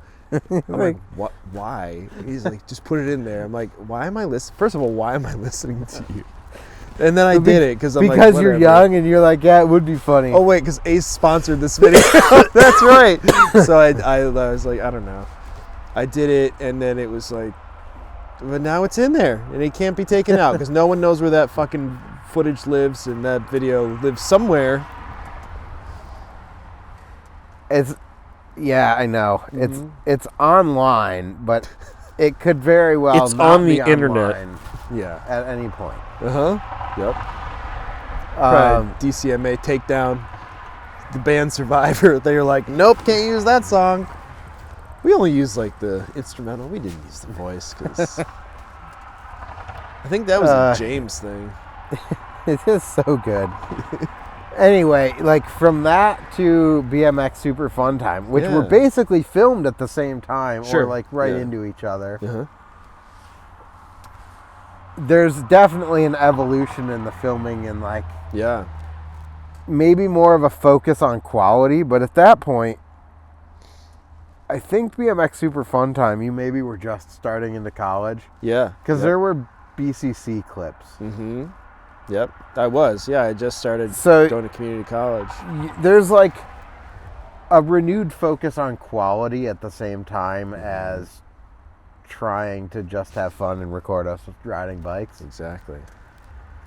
And we've got kind of like an expanded crew in that because you got Andy Grant. Yeah. You've got your free coaster experimentation days. Oh, yeah, that's what we do in college. You experiment with free coasters. Some people never go back. Some people never go back. They just like not pedaling. Whee! You got Nikolai. Yeah, the child prodigy. Then Cody Brown. We had Cody, yeah. Me and James. I think he probably rounds out the whole video right there. We started hanging out with Akeem too. Oh yeah, X had at least some stuff in the friends section. Yeah. Right? Say what up to X. Craziest bar spins ever. Mm-hmm. Like every time he threw them, looked like the bike was gonna fly away from him. He's a tall dude. And then, they were like T-bog bar spins every time. You had to push it way down to get them to clear. Yeah, he was part of the crew. Then we had, I think that was like that was pretty much it. But we were. Do you remember the Woodward trip with X, where the entire drive down he's just woo? Oh man, that warms my heart. No, but now that you say that, I do. Woo! Woo! Dude. Oh man, that dude was a riot. That's funny. Wait, who all was on that trip? I don't. Did we all go together? We all went together. Okay. My mom went with us. Wait, were we all in the same car? Yeah. We all fit in one car? I don't know how it happened. I just know we all went. Wait, was that the trip when... Because I remember one trip to Woodward. We were also with your parents, and we were on the highway. What? We were on the highway, and we're just minding our own business. And all of a sudden... And mind you, like a major highway. Yeah, 80. A car just... I-80. We're on I-80, and a car just drives past us. Like, not on the opposite side of the highway, next to us. And I remember kind of like looking up, and I look around, and no one batted an eye. It's because it happens like it that. It was so fast. No one could process that an insane thing just happened. And we all, like, once we talked about it, we're like, holy shit. And we, like, look back, like, nothing happened. None of us know to this day what happened, if anything we bad. know what happened, but There's, like, it was one of the more bizarre things that has happened in my life. We were going probably 65, 70. Yeah, we were going something like that. And they were probably, I mean, even if they were just going the other direction, they passed us at 140 miles an hour. You know what I'm saying? Because it was like, whoa. And you're like, what? Yeah, that's one of those really bizarre moments in life where you're like, that could have just been it, dude. That could have just been it. I don't remember, like, I know it's happened a couple of times. I've had that happen again. On I-80? Yeah. Or just out, like, going on a different road trip. Whoa. And you're like, what the hell, again?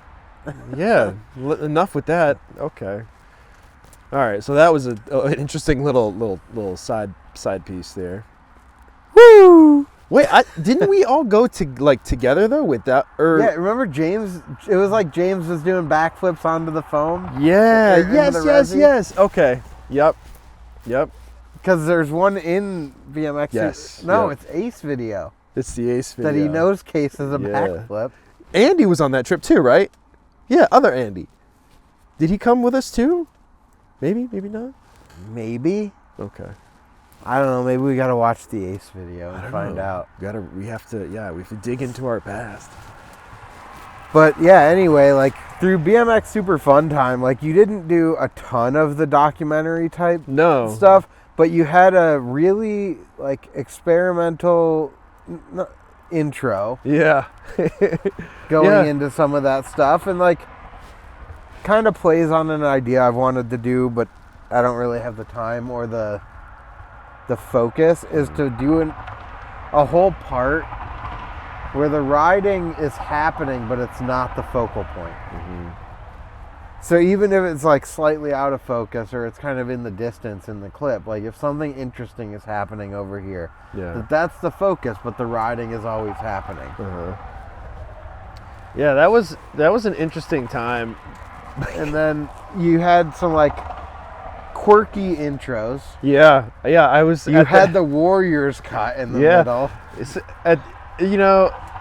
I was like, I grew up with all these like weird characters in my life. I'm like, I'm a weird character too. So I was like figuring out new ways to express myself poorly through like the Warriors. I just got really into the Warriors at that point. I'm like, and I was just like fucking around with After Effects, which is like, and like plugins for Final Cut. Yeah. I think so. I was just like messing around to see what I could make, and I was like, and then I made your ketchup intro with this like picture of a guy just wearing a ketchup costume and he like spins around. I can't even explain it. Yeah, I know, but it pairs so well with the way that it cuts into the intro of the music. It does. The music is perfect for that. I still love the song for your part because I think it's a great balance of technical and just like slightly awkward. No, but I think it's a really beautiful track, but I think it just lends itself to like the pacing of it, rhythmically. I thought it was a good track for you. That's one thing I was really always psyched and had fun with, was like picking out music, trying to match stuff up, and I think we did this both ways for Downpour and for 5-Day Forecast, as well as like whatever that first one was. This is. I know what it was. It was called Sweet Video of Our Awesomeness. Is that the original one? That was the original one. Wow. Sweet Video of Our Awesomeness. That's what it was called. Shit. So, I remember that. Wait, those lights do work. Yeah, no, he plugged it in. Oh. So he had to go plug it in. Why are those plugged-in lights? Because he was trying to wire them in, and it just hasn't happened yet. Okay. There's like issues that he's still working on. Okay. All right, moving on.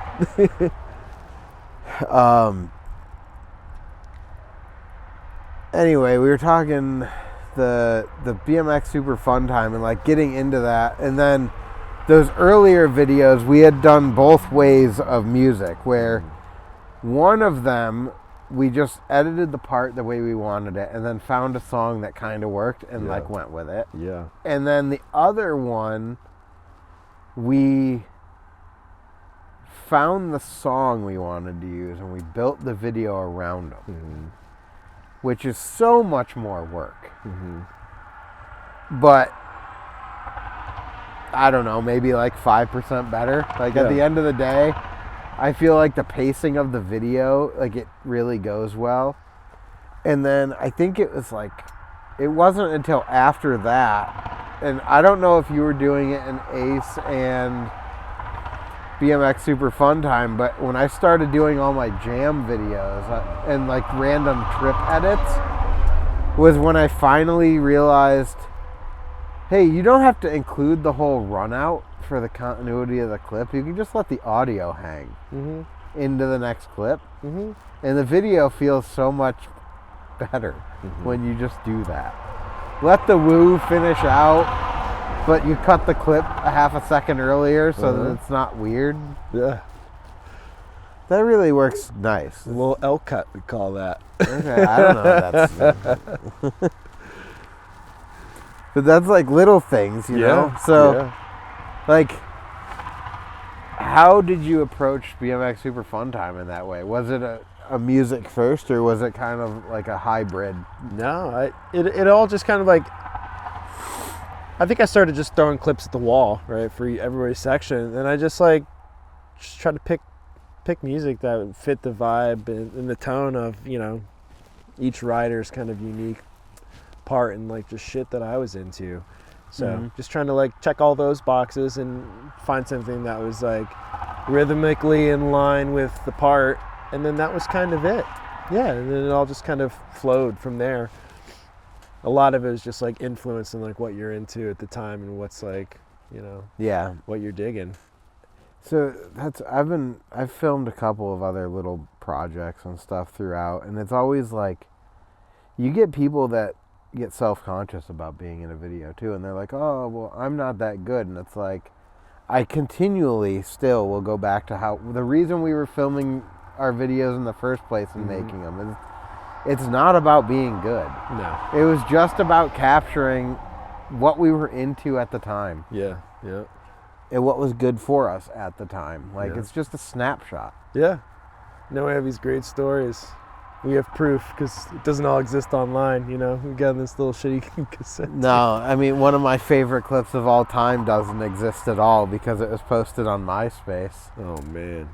I think you had posted, you remember that one night where it was like this dark out and I did the gap to rail ride at Sherry out of the bank onto the flat rail? Okay. Yeah. That clip, you posted it onto MySpace. And it is gone forever. It's gone forever. Where did I even film that from? So like, you did the gap to the flat rail. The entry of the park, basically. Like, okay. Because you could see it, but like dude, it was dark. Yeah. Was it? No. Are you sure? No, it was from the middle of the horseshoe. Like straight on. Wait. So you wait. Because you came out of that wedge. Yes, I used to always go rail ride gap to wedge. And I came the other way that night. Oh, okay. You're living dangerously. Dude, I don't know what I was thinking, but I really wish that clip existed somewhere. Yeah. No, it's ones and zeros. It's somewhere. Maybe. It's probably not, because that was the same era where I always kept the tapes. I still have every mini DV tape and VHS-C we've ever recorded on. Wow. But I know, you know, we were definitely, I think on your camera, re-recording. Oh yeah. Dude, my shit was a mess. And like, my biggest regret was like, I went in between like really weird camera systems until I got to the DVX, But then even when I started, I kind of like screwed the pooch on that one because I was filming in 24 frames a second because like I wanted to make a movie because I was I was learning about film and I was like, oh yeah, and the DVX 100B is a beautiful camera. I still wish I never sold it, honestly, but I didn't realize because I didn't know anything about anything. Everybody was shooting in 30p, and that's like what most skate videos and most BMX videos were shot in. That were using like the Sony VX and the Panasonics. Yeah. But I had this camera in between that was this fucking JVC HD camera that still used DV tapes. It was a piece of trash, and everything on it looked so bad compared to like the SD. Like mini DV tape from the Panasonic, and I loved my Panasonic. The Panasonic is great. The JVC thing was a piece of trash. Yeah, but then I had mixed footage, and it just looked bugged me. I remember the Panasonic. I had a Panasonic, and you had a different Panasonic. Yeah. And then we both ended up with those JVC pieces of crap. Mm-hmm. I still have mine. Yeah, dude. I remember I sold mine on eBay, and I got someone fucking conned me, dude. Some African king. It was like one of those old school scams. It was like one of the first ones to get scammed, probably. They're like, oh, just send your camera to Nigeria. I'll email you the check. I was like 20 something. I'm like, okay. I'm like, fuck. Somebody stole my camera. Hey, sir, I still haven't received the money. Yeah, I'm still every day I'm sending an email to a Nigerian prince hoping he will return my JVC HD camcorder. No, he can keep it at this point. Good riddance. So stupid. Fuck that camera. But yeah, that I do miss my DVX. I mean, you had like the whole like fight that was created in the BMX industry between SD and HD as well at that same like. Yeah. I don't know. Like you still have the VX Club. Yeah. Still, that camera is still kicking. That thing is still using it. That thing is still going on. It's amazing. At this point though, it's like, yeah, we could film this on my phone and it's gonna look excellent. Yeah. Like better than you could ever have imagined 20 years ago. Yeah. A film could look, and it's on a camera. It's pretty. A phone. And then you're out there filming clips at night on a VX. Mm-hmm. And you're posting those on Instagram. You're gonna need a light, dog. Get the big old light. Oh man, that's like. I mean, if you're into it, you're into it. At this point, it's kind of like a classic thing. But if you're gonna film some stuff on Super 8, like you do it for artistic effect, not because you're gonna make the whole movie on Super 8. Yeah, it is not cost effective to to make a whole video part on Super 8, send it out, get it developed.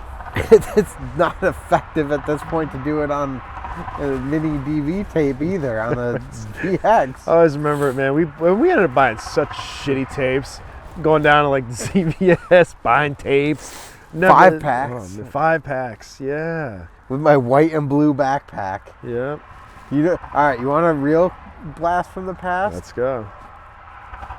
That's still my camera bag. That same white and like blue bag. Mm. Yeah. Still, wow. I don't use it often. So I went from that mini DV JVC to a GoPro. Mm-hmm. And that felt like a huge upgrade at the moment. Yeah. But I also don't really like fish or wide angle that much. Sure. So it always annoyed me to use it. Plus, like, the screen situation always sucked with it. Yeah, you can't see it. Well, the older ones, now you can look at your phone. It's all... Yeah.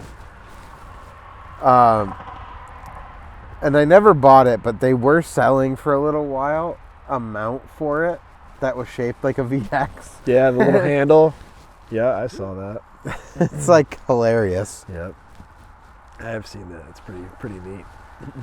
It's like a little resin, yeah, like yeah. 3D printed model or whatever that's Yeah. shaped like a VX, and you just stick the GoPro in the front Yeah. of the Century fisheye. Yeah. Yep. That thing's pretty cool looking. This is a fun It's idea. like it's funny, Yeah, it's but funny. like if you were actually using that as your like camera, like yeah, get out of here, nerd. yeah, get out of here with your silly camera. But I don't know. After that, it's like phone. If I was gonna at this point buy a nice camera and it had to be between a still camera and a video camera, my phone will do almost anything I want it to from a video camera standpoint. Yep. Especially if you get into like a special app for filming where you can really control your focus and everything yourself. But you cannot touch a DSLR's quality on a phone from a photo standpoint. Yeah, like, sure. Yeah. If I was going to buy something, I would just go camera, like photo camera. And obviously have video ability, but... Yeah. Dude, the Sony line has... You were filming killer. on a DSLR for a little while, right? Or do you... I mean, there's a camera right up there. That's the FX30. Okay. So that's like a handy little B camera. It's in the Sony Cine line, Cine family. That thing's great when you use native Sony lenses because it's got autofocus, which, you know, either I'm using it or I'm not. But it's really helpful in situations that are chaotic, and when you're doing documentary work or when you're trying to chase down fast-moving subjects and you have zero crew. Like, it's perfect if you wanna ride, dude. I have a top handle on that thing, and I was getting some great shots of Derek just like pouring that sealer all on the black top. It was fun, man. It's like, it feels like you're making, you know, and shooting like a good old-fashioned like skate or riding video with that kind of setup. Yeah, it's fun. That's awesome. Less is more sometimes. Yeah, I don't know. There was a lack of comfort filming on a DSLR though. Like it felt so unnatural in your hands after going from like a video camera. Yeah, a video camera, and then all right. So everyone had the good cameras had top handles. Do you remember the ghetto top handle that I had for our mini DVs? It was just a U bent from aluminum with like a flat milled on it to mount the camera to. I do remember that. Yep. Yeah. That thing was awesome. It worked okay. Yep. But man, we had so much just like utter garbage that we worked with and had so much fun along the way. So much fun. We shot so much fucking trash. So many takes, and like so many tries, like so many clips. But man, yeah, we had fun. Yeah, I'm like trying to think though, because we did all that, and then you had after BMX Super Fun Time, it was almost like, okay, I did it, right? Like I did the BMX video thing. Yeah. And then, do you feel like you had anything left that like you didn't really fully explore with that, or were you just like, all right, that's it, I'm good on this? And because then you went more definitely documentary and some experimental film stuff. No, when I moved up to Boston, I was riding, and then I hurt my knee like pretty bad, and I pretty much just stopped riding. And then like since I stopped riding, I didn't really get into the scene up there. So, I heard you almost ran Sean Burns over once, though. I did? I think that's what you said at one point.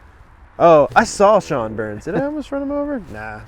I may have been embellishing at that point. Yeah, whatever. But yeah, no, Sean Burns is kicking around up there. But yeah, no, I never ended up hooking up with people in the scene up there, so I just kind of like fizzled out and started doing other stuff completely. A lot of time passed. I worked in advertising, doing this and that, documentary. But then this crazy job came my way where I was shooting this Bobcat commercial, and I got to go down to RVA and hang out with Crandall and all the old FPM dudes down in Richmond, and we had a great time. And like, they had a whole jam down there, and like they had a whole crew of people come down for the commercial to ride the trails, and it was just such a blast. It like just reminded me of everything that I loved about it, and it like kind of like it reignited that spark in me too. And then shortly after that, this happened where Derek's like, hey, I've got this crazy thing happening. Do you want to come document it? And he told me what it was and what he was thinking about doing. And I was like, I'm there tomorrow. Like it was the perfect blend of skate, BMX, counterculture. It was all and documentary, just and sound. And just music might be a stretch. It's sound. Yeah, right. And space. Yeah, it just all depends on how you want to define your music, you know. But yeah, it was a no-brainer, and now here we are, after filming for about a month off and on, and I've been camping out this week. Tomorrow's the actual opening to the public and the final day of filming. Then we're gonna release this film, and it's hopefully going to do really cool things, and I get to shoot all the things that I love again in like a new way, which has been like really reinvigorating for me. And just to reconnect with old friends is really, really cool. And talk about their corporate woes and eat some pizza. You've been doing a bunch of cool stuff, from like even you did that recent documentary on the Campi. Yeah. And Richard. Yeah. And like, I don't know, it's probably a little bit underrated how much and underappreciated how much really goes into a project like that. Like, sure, yeah. It sounds negative, but like, if someone that hasn't really done any project management or big stuff, like if you just work a regular 9 to 5, some people will know, but other people may not really know what goes into making something happen. Yeah. So like, be it this or that one. I know those have been kind of like two of your bigger ones that you've had to kind of crowdsource some funding for. There's a lot of travel, and just got hit in the face by a moth. I saw that. But are you okay? I'll be all right. You need to take a minute? Yeah. Okay. I gotta cry a little bit now. Just let it out. So there's a lot of effort that goes into that, and sometimes you gotta hire other filmers to help support like capturing moments, because things happen and people say things, and like moments happen that cannot be recreated. Like emotion is drawn out the first time you tell a story that will never return the next time you tell it. Yeah. And if you don't have someone there supporting that, like, you're making the film for you, but it's also your job. Like, if you make films just because you love to, like, that doesn't pay the bills and feed your family and all certainly this does other not. stuff. No. So, like, talk a little bit about that, just kind of for everyone that's listening. Like, what's that like? Well, independent filmmaking is incredibly hard to do successfully, and to make a living above the poverty level, pretty much. It's like, it's very hard to get grants, especially in this current political climate where grants are just being stripped away at a whim, and money is just evaporating at every turn, especially for the arts. So it's really, really hard to get funding and get people interested in what you're doing. So really, what you end up having to do as a filmmaker or as an artist is you have to make the whole fucking thing, and then you have to be like, is you gotta this try good? to sell it at the end. Pretty much, yeah. Or at least make the thing and then hope that it's good enough, if you want to make money off of it, that you can like find a distribution deal or do something, something like that, or a film, submit it to a big film festival, and then the rights will get purchased by some streaming network or something like that. You know, there are ways to make money on the back end, and it's extremely hard to get that money up front, especially for a smaller indie doc like this one, where we're like not asking or not looking for a lot of money, but it's not something an investor's going to make money on, that's for sure. Right, well, like this one's a labor of love effort. Totally, but this could also be the one that turns into something too, because it's so genuine and it's so real, and I think it's going to resonate with a lot of people just because of the nature of this thing, right? And it's such a unique story. It can really reach a lot of people in a time when I think a lot of people need something like this. I gotta change batteries quick. Change. All right, we're back. Hey. So, yeah, just like we were talking about right before we had to cut, was that you can't recreate these moments sometimes. Yeah. Well, you started the conversation, and I'm like, yeah, we're gonna recreate the fuck out of this one. Yeah, like, I mean, you can do we call them, recreations of.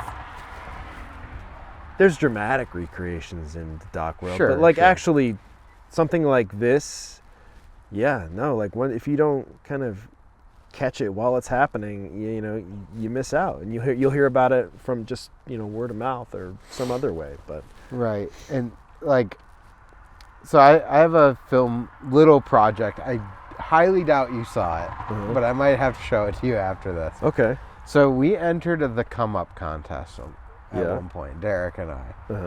There was this contest that came out called Outrageous Upgrades. Outrageous Upgrades? Yep. Okay. It's supposed to be a ridiculous upgrade to a bike. And it didn't have to be anything extreme, but you just had to put like a quick video together to show it. Yeah. And it was sponsored by Stride when they put their like Stride 2.0 gum out. That was supposed to be an outrageous upgrade, right? I see. So I'm like, this will be so fun. Derek and I can get down with this.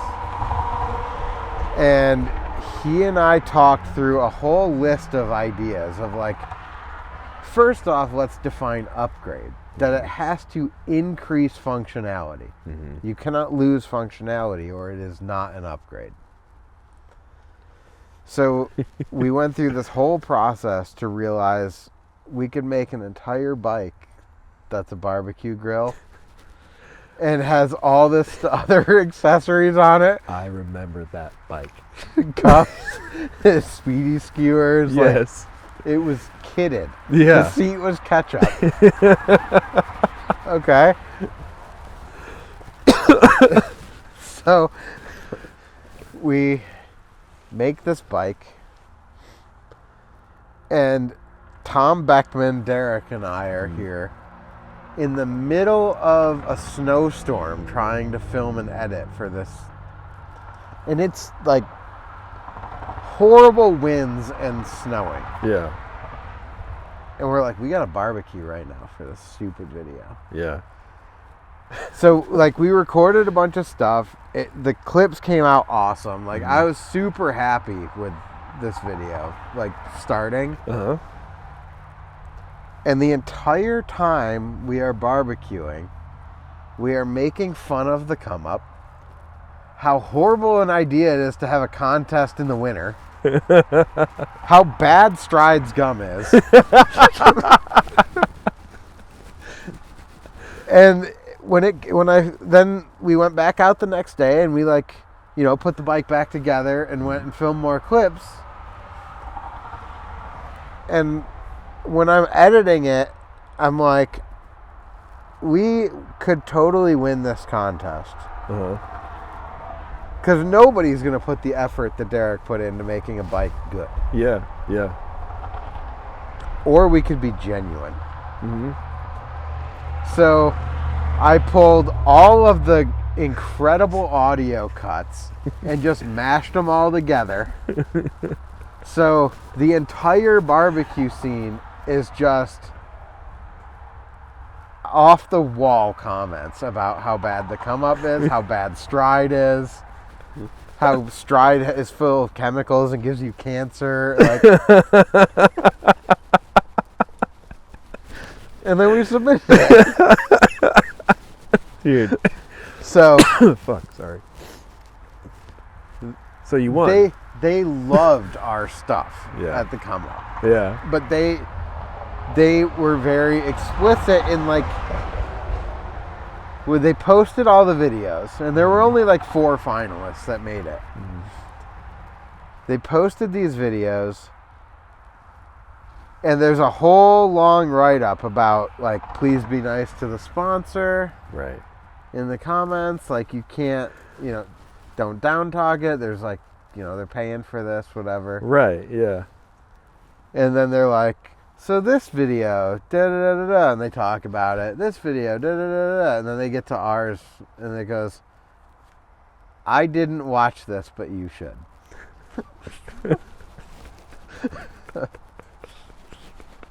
Because otherwise he couldn't have posted it. Wow. That's funny. And then we obviously lost because, like, we couldn't have won. Stride wouldn't have given us a prize for that video. Right. That's funny. But we lost to someone that stuck a rollerblade to the bottom of a pedal. Woof. And they did a pedal grind roll on the deck of a quarter pipe. Oh my God. And I'm just like... That's brutal.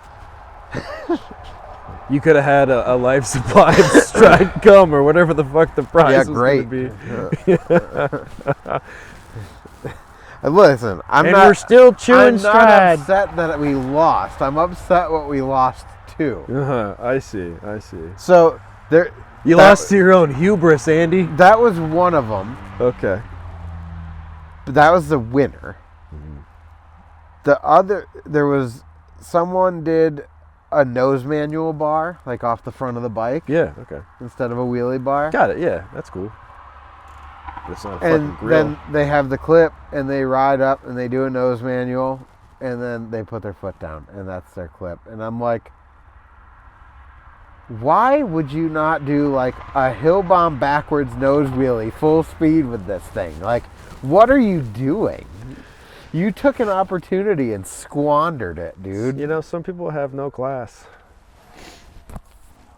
Then this other guy put like 4-foot long pegs on his bike. And when he turned, they hit the ground because of the angle on the wheel and the steer tube. Oh, that's good stuff. Okay. He did a roller coaster grind across the tops of 2 picnic tables side by side. The tops, not the benches. And I was so mad that dude didn't win. I'm like, it's not an upgrade because it's not functional. Okay. But if anyone should have won, it should have been that dude. Right. That seems like a fun gum sponsor. And I was winner. so upset about the rollerblade pedal. Listen, so Stride, if you somehow are getting a hold of this fucking podcast, you picked a dud. And I'm like making arguments in the comments that you guys picked the wrong winner, and they're like, there's people like, well, why would they have picked yours? I'm like, I don't think they should have picked mine. They should have picked this one. Peg guy, man. Peg guy's going all in. He did a roller coaster grind across the tops of 2 picnic tables. He should have won this thing. There you go. Yeah, it should have been a pretty simple, like, upvote, like, like the video and it goes to the top. Yeah, but it's also, like, popularity contest. And oh, yeah, sure. At the end of the day, Pedal Weenie won. Yeah, you know who's going to pick it? Stride's marketing team is who's going to pick it because they're going to use it for whatever bullshit, marketing. It was so stupid. Yeah. Right. I don't even think Stride gum's around anymore, is it? I think so. Oh, you know what you used to chew? Fucking Orbit Bubble Mint. I still will chew Orbit Bubble Mint. You little fiend, you. That was good stuff. It's the best. It's pretty damn good. For those of you who don't know, Bubble Mint takes all the pleasure of just regular bubble gum flavor and somehow blends that with a nice, refreshing zing. Yeah. If you're not excited by that, you check your pulse. Yeah, I mean, Orbit just got like, you should send them an invoice for that one too. Yeah, they can, you know what? Orbits, if you're listening, you know, peg money, you know, is not always the best money, so we can use some big gum money. Yeah, pegging money is not the best. It's not the best.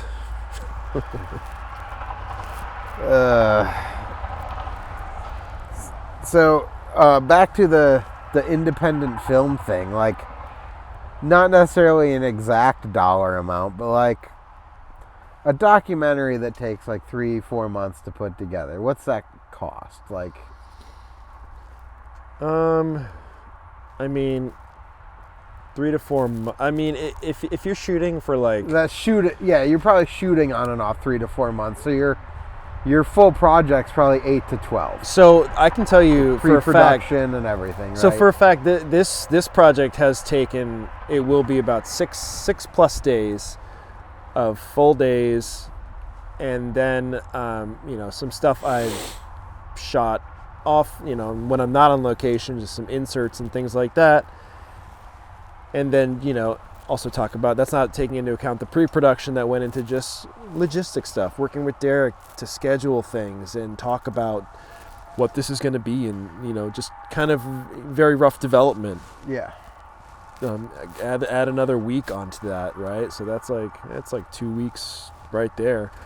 And then really you're looking at, I mean, I was looking for only about $55,000 to do all of this at a very bare bones level, and just enough to pay myself a little bit, hire crew, get the thing cut, get it colored, get it mixed, and like try to pay some of the other folks that are going to be working on the film. Like Joby's going to be making some music for us, and you know, he's going to take some square pegs and bang them together.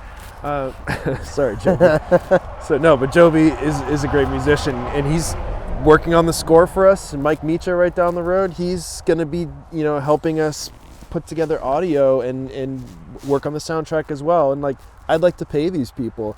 Right now, I don't have any money for anybody, so I'm already out of pocket. So that money goes real fast. Luckily, though, for this, my local camera company, shout out Expressway Cinema Rentals in Philadelphia, hooked up like almost $12,000 worth of gear as a loan out. They're just like, yeah, dude, we'll donate. We support what you're doing. Like, we're stoked on it. So that's huge. But yeah, that's like a very low. Yeah, it's a low budget. It's a low budget. Yeah. I mean, could I do it for a lot more? Yeah, but you start involving more people. And at this thing, like, for no reason at this point, you know, I'm like, all right, cool. If I'm not going to get the support up front, I'm just going to go make it with as much support as I can get. And then hopefully people will maybe change their tune, and I can get some, you know, recoup some funds on the back end with festivals and things like that. But we'll see. Yeah, and that's tough too. Like, it sucks. Especially because you're like, now you're spending money and time to promote something that's already done. That like, it's not really, if you just walked away, it doesn't continue costing you more, but it's almost like gambling at that point where you're like, yeah, but it could take off, or like I could sell it. Right. Yeah. And well, there's this point in like your film's life where, you know, you are about done with the film, or you finished it and you haven't released it anywhere, so you can kind of shop it around. Because some places want a lot of places want exclusivity, especially if it's for any kind of, you know, distribution, or if it's for like a prestigious film festival. Yeah, you can't just slap that thing everywhere because they want exclusive rights to it. If it's a big festival like Tribeca or Sundance, the big ones, you know. Yeah. So you do have that opportunity kind of in that window that you can hopefully do something with it. And if you don't make something in that window, chances are you're not doing shit. Yeah. So, but one thing I will say for certain is like the grassroots excitement that I've seen just from putting out the teaser around this thing has been like more engagement and just people getting really organically excited about what I'm doing and what they're doing here. So it's a good feeling. Awesome. Yep. Hopefully that takes us to the finish line. We can all make more stuff. Yeah. Oh, I'm trying to think, like, there's something about down here that is so raw. Like, the imagery isn't good. It's just true. Yeah. Like, it's as honest as it can be, simply by existing on its own. And, like, I think that speaks for itself in a lot of ways when you're watching anything here. It's like there's no, like, there's no curtain to pull back. Yeah. You're not gonna all of a sudden go, oh man, I thought that was so cool, but really it's just this. It's just, you're seeing exactly what you get. And there's really no, like, there's no way to express that. Even, you know, people that haven't been to a place like HCS, the people, like, all right, so I gotta kind of like go back before I can make this comment, but the local scene here and people around this area typically don't appreciate a space like HCS provides. Yeah. For the ability to be creative for the sake of being creative. Everywhere you go is going to tell you what you're doing isn't worthwhile. And there's no value in something unless it offers monetary value back. Yeah. So I think it speaks so open and raw, just seeing footage of making things happen that you know are not making a return. Yeah. That, like, this is where if you haven't been here, you can still kind of feel it. But between having been away from here and then coming back to this space, and people that have never been here finally coming to this space, is like, it's really eye-opening. Well, and one of the things that I've been figuring out is, like, trying to find the right way to tell the story, right, of this place and of Derek. So he's such an enigma. If you don't know him, even if you do know him, he's still an enigma. Like, there's he's a mysterious. I think he is a mysterious dude, you know. But also, at times not. You know, he's very open. He's very compassionate. He's all of the things. But from a distance, I think he can appear just that way, just because of how he moves. He moves like fucking shadow in the night. He's always kind of like, I saw him ninja roll the other day, just like naturally. He was like working on the satellite dish. He like had a tool, and he literally like went and got the tool and then ninja rolled back. Like, that's just a normal thing he does. I was like, what the fuck? I saw him jump on, just like casually jump onto that big steel table that's like over waist height, just like no big deal. I'm like, remember, we're all like pushing, you know, he's over 40 and I'm, you know, getting into my 40s. I'm like, man, like, just, I am constantly amazed at his like different level of like athleticism and just ingenuity. And I don't know, I think a lot of me wanting to do this project is like, I wasn't done with my story with Derek. Like, I started a long time ago with my first film with him. And then, like, I'm like, there's still more here. A lot more. And this was a good, at least capstone to be like, you're scratching the surface with Yeah. this one too, Right. which is the craziest part. Exactly. Now I can like tell a fuller story that it now is like, because now this place is doing more things in a different way. It's not just BMX. It's not just skate. It's like it's reaching out into all kinds of communities to like bring everyone together. Yeah. And those two things just happen to be, a conduit. Yep. For what he's doing here. We always kind of just like laughed about it when we were younger, but like the park motto has always just been kill yourself. Yeah. And it's like, it's cool, it's edgy when you're young and everything, but like you start to think about it as you get older and you're like, it kind of means more than just that. Like, look at the way they've been working. I look at this as you see so many people and you talk to so many people. We grew up with so many people that, man, I really want to do blah, blah, blah, but I don't want to kill myself over it. Yeah. I want to do this, but I don't want to kill myself over it. Uh-huh. And it's like, well, it ain't going to do itself. Nope.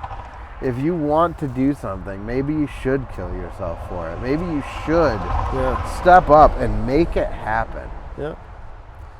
And it like kind of just means a lot in that sense. And like, it's not so edgy anymore as much as like, yeah, to us, nobody's going to do it for you. Yeah, we've been exposed to it for so long now, right? We like the shock value of it. Well, I had a great conversation with Jill, Derek's mom, about this.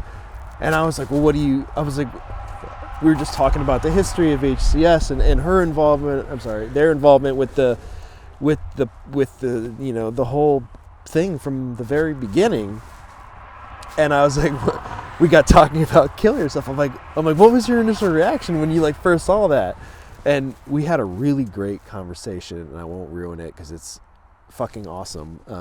What we ended up talking about, you'll have to watch the film and see that conversation and what they had to say about it, because it is it's pretty eye-opening, and everyone should be stoked about it. So watch my movie.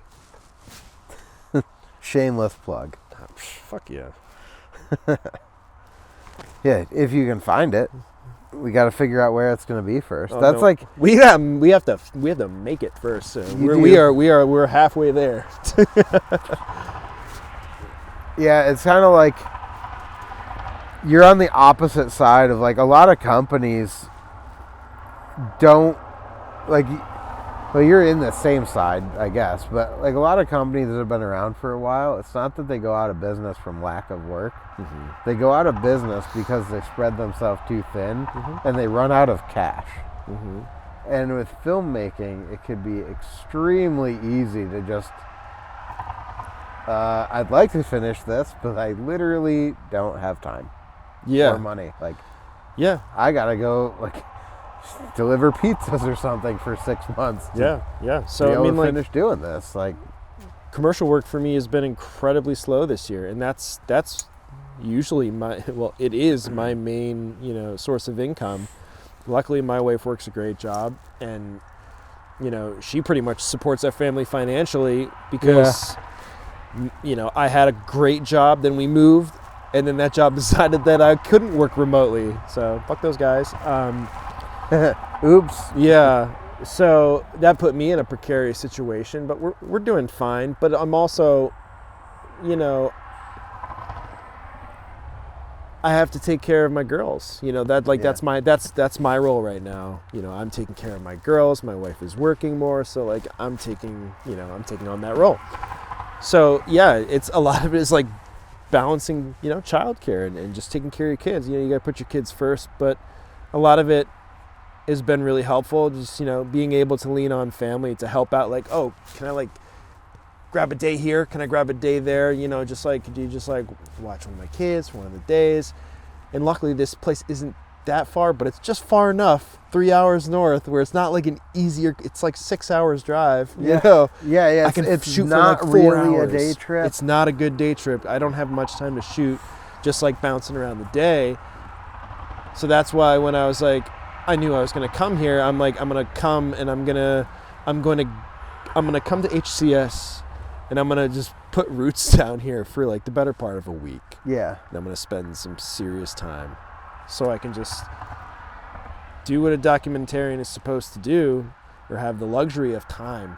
And if I see something while I'm over here in my little camp, I could just pick up my camera and go over. I don't have to leave a hotel and unpack all my stuff. All my stuff's right here. Yep. And like there's not many instances where I'll ever be able to do that again. So this is not only like a really amazing opportunity to make films this way, but it's just a great place to just be. And now tomorrow it's all gonna come to a somewhat of a finale, but also a beginning. So this place is always so unique in that sense. Like, it's not inherently relaxing. Like, you're right next to the highway. No. At this time of night it can be. Yeah. But there, like, the scenery is not particularly appealing. It's like, they had a jam here, FBM did a while ago, and it was called the Post-Apocalyptics. Yeah, yeah. And the post-apocalyptic is a very good way of describing a lot of the scenery that you see here. Repurposed guardrails, like, it's all recycled and upcycled stuff, but it is utilitarian, but artistic. Yeah. Resourceful, and I don't know, like, it's not the same as, like, you could go to the mountains and camp for a week, but I don't know if you'll be as recharged and energized as you will spending time here. Yeah. Which is crazy. It is crazy. It is crazy. I'm going to paraphrase what Jill, again, Derek's mom, said about this place. Again, we were talking about it, and trying to get into why is this place special? Why do we think people keep coming back here? We kind of all can't get away from it, really. It's got a gravitas, and it's because one of the reasons is this place is a reflection of everyone that's ever really been here, and also the Triple Cities themselves. All of these things, where they may just appear like these random objects, but most of this shit came from places and has history here. They're like IBM motherboards. They're ramps made out of motherboards from factories, and there are tokens from like the old Endicott Johnson factory. Like we're literally sitting behind this crazy little warehouse full of all these old wooden shoes. Shoe laths, yeah, from the Endicott Johnson factory. And they're just sitting there. There's so much history just sitting right here, and you would never ever know unless someone told you, or you kind of ventured to ask a question or get to know something, and then you get to unlock all this stuff, which is pretty cool. It's crazy. Yeah. He really just like, this is all stuff that was either going to be thrown away, or maybe some of it, kind of found its way here, by chance. But either way, it was going in the dump. And they took it and they created something new, and something that was going to be more than it was, which was trash.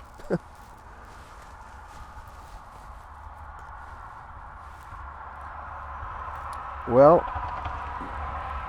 I think we've talked pretty, weird start, but I think we made it. We made our way into a real podcast at some point here.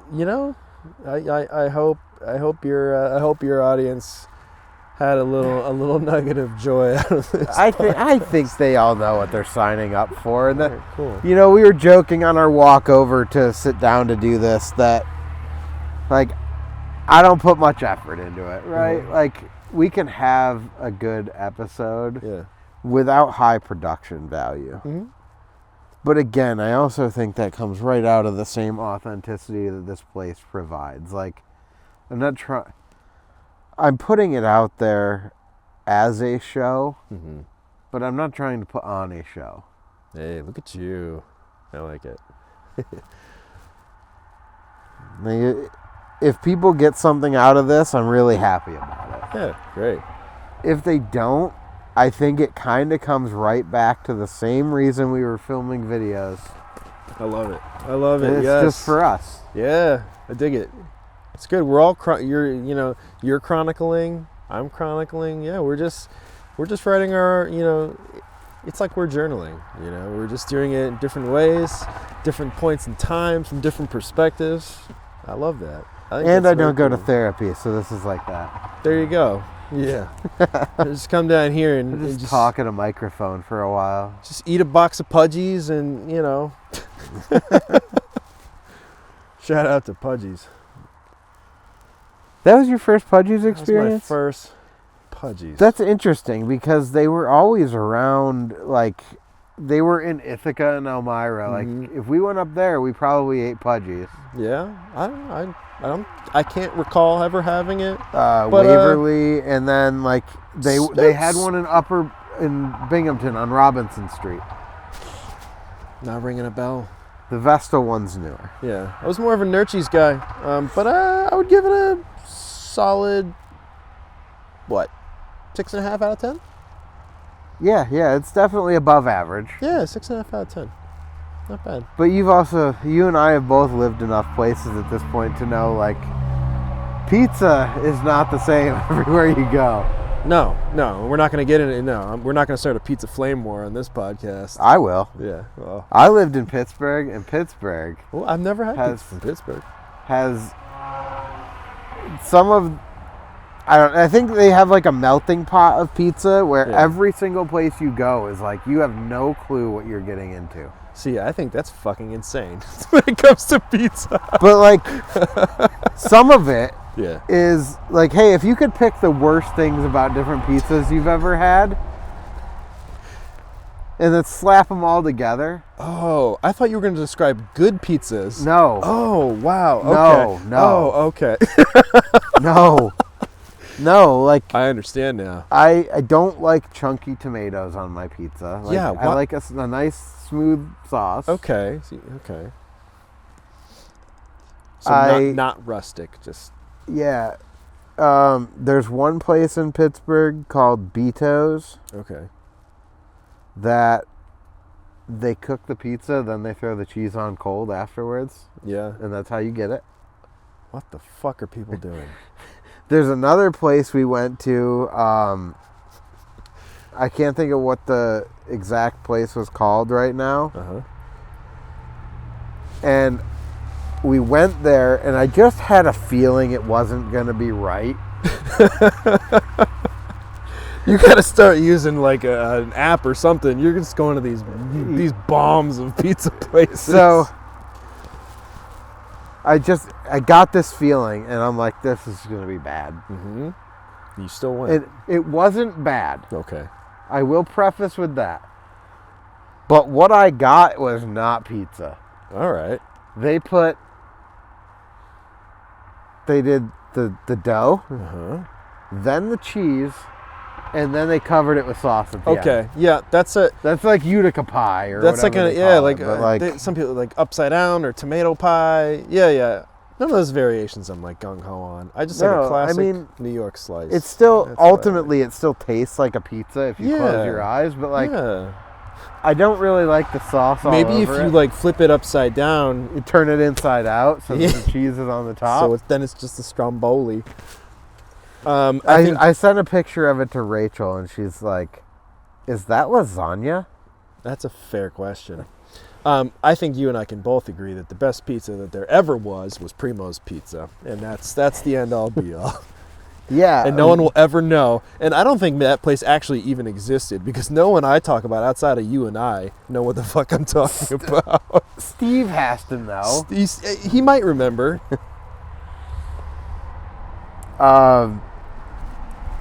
Yeah, just, I don't know. It was so weird. They just like undercooked the bottom a little bit, and I don't remember what kind of cheese they were using, but it was not like regular cheese. That's nice. That's a nice looking slice, though. It looks good. But You could definitely see why she would ask if that's lasagna. Yeah, it looks like lasagna. That's a wet pizza. So then I found this chart. And you can zoom in on this as you want. This is all the different places with each of their type of pizza. Oh shit! Are there 2 pages of this, or No, they're one's just a blurry image. Okay. So I found a better one. Wow, this is crazy. Oh, so this is this is actually a thing. Okay. Is that spaghetti on a pizza? What? Probably. What the fuck is that? Sorry I'm swearing so much, by the way. I'm like really tired, and sometimes words just come out as fuck. Sorry, Mom. Don't listen to this. Okay. They got a lot of different pizzas. Yeah. That's cool. The problem is most of them aren't good. Oh, that's another thing. But I like that little chart. That's cool. Yeah, me too, but I found it way too late in my life down there. I see. Ironborn is the one on here that has, whatever that is. Whatever that is. Oh, no, the one that looks like spaghetti, that's the one with the cold cheese. On that note, should we wrap? Let's wrap it up. Call it a thing? I gotta go night-night. We got a big day tomorrow. Yeah, I know. I gotta go to maybe help out do a roof tomorrow, but I don't really want to. There you go. Good for you. Don't get a sunburn. Well, while we wrap on this, I'll show you actual B-Toast pizza. All right, thanks for listening. And before we go, one last thing. Shout out any of your social medias, anything anyone wants to find you on. Yeah, at Wally Cinema Works. That'll do it. You can hit me there. All right. Thanks for joining. Thanks for listening. Thanks, everybody. Catch you next time.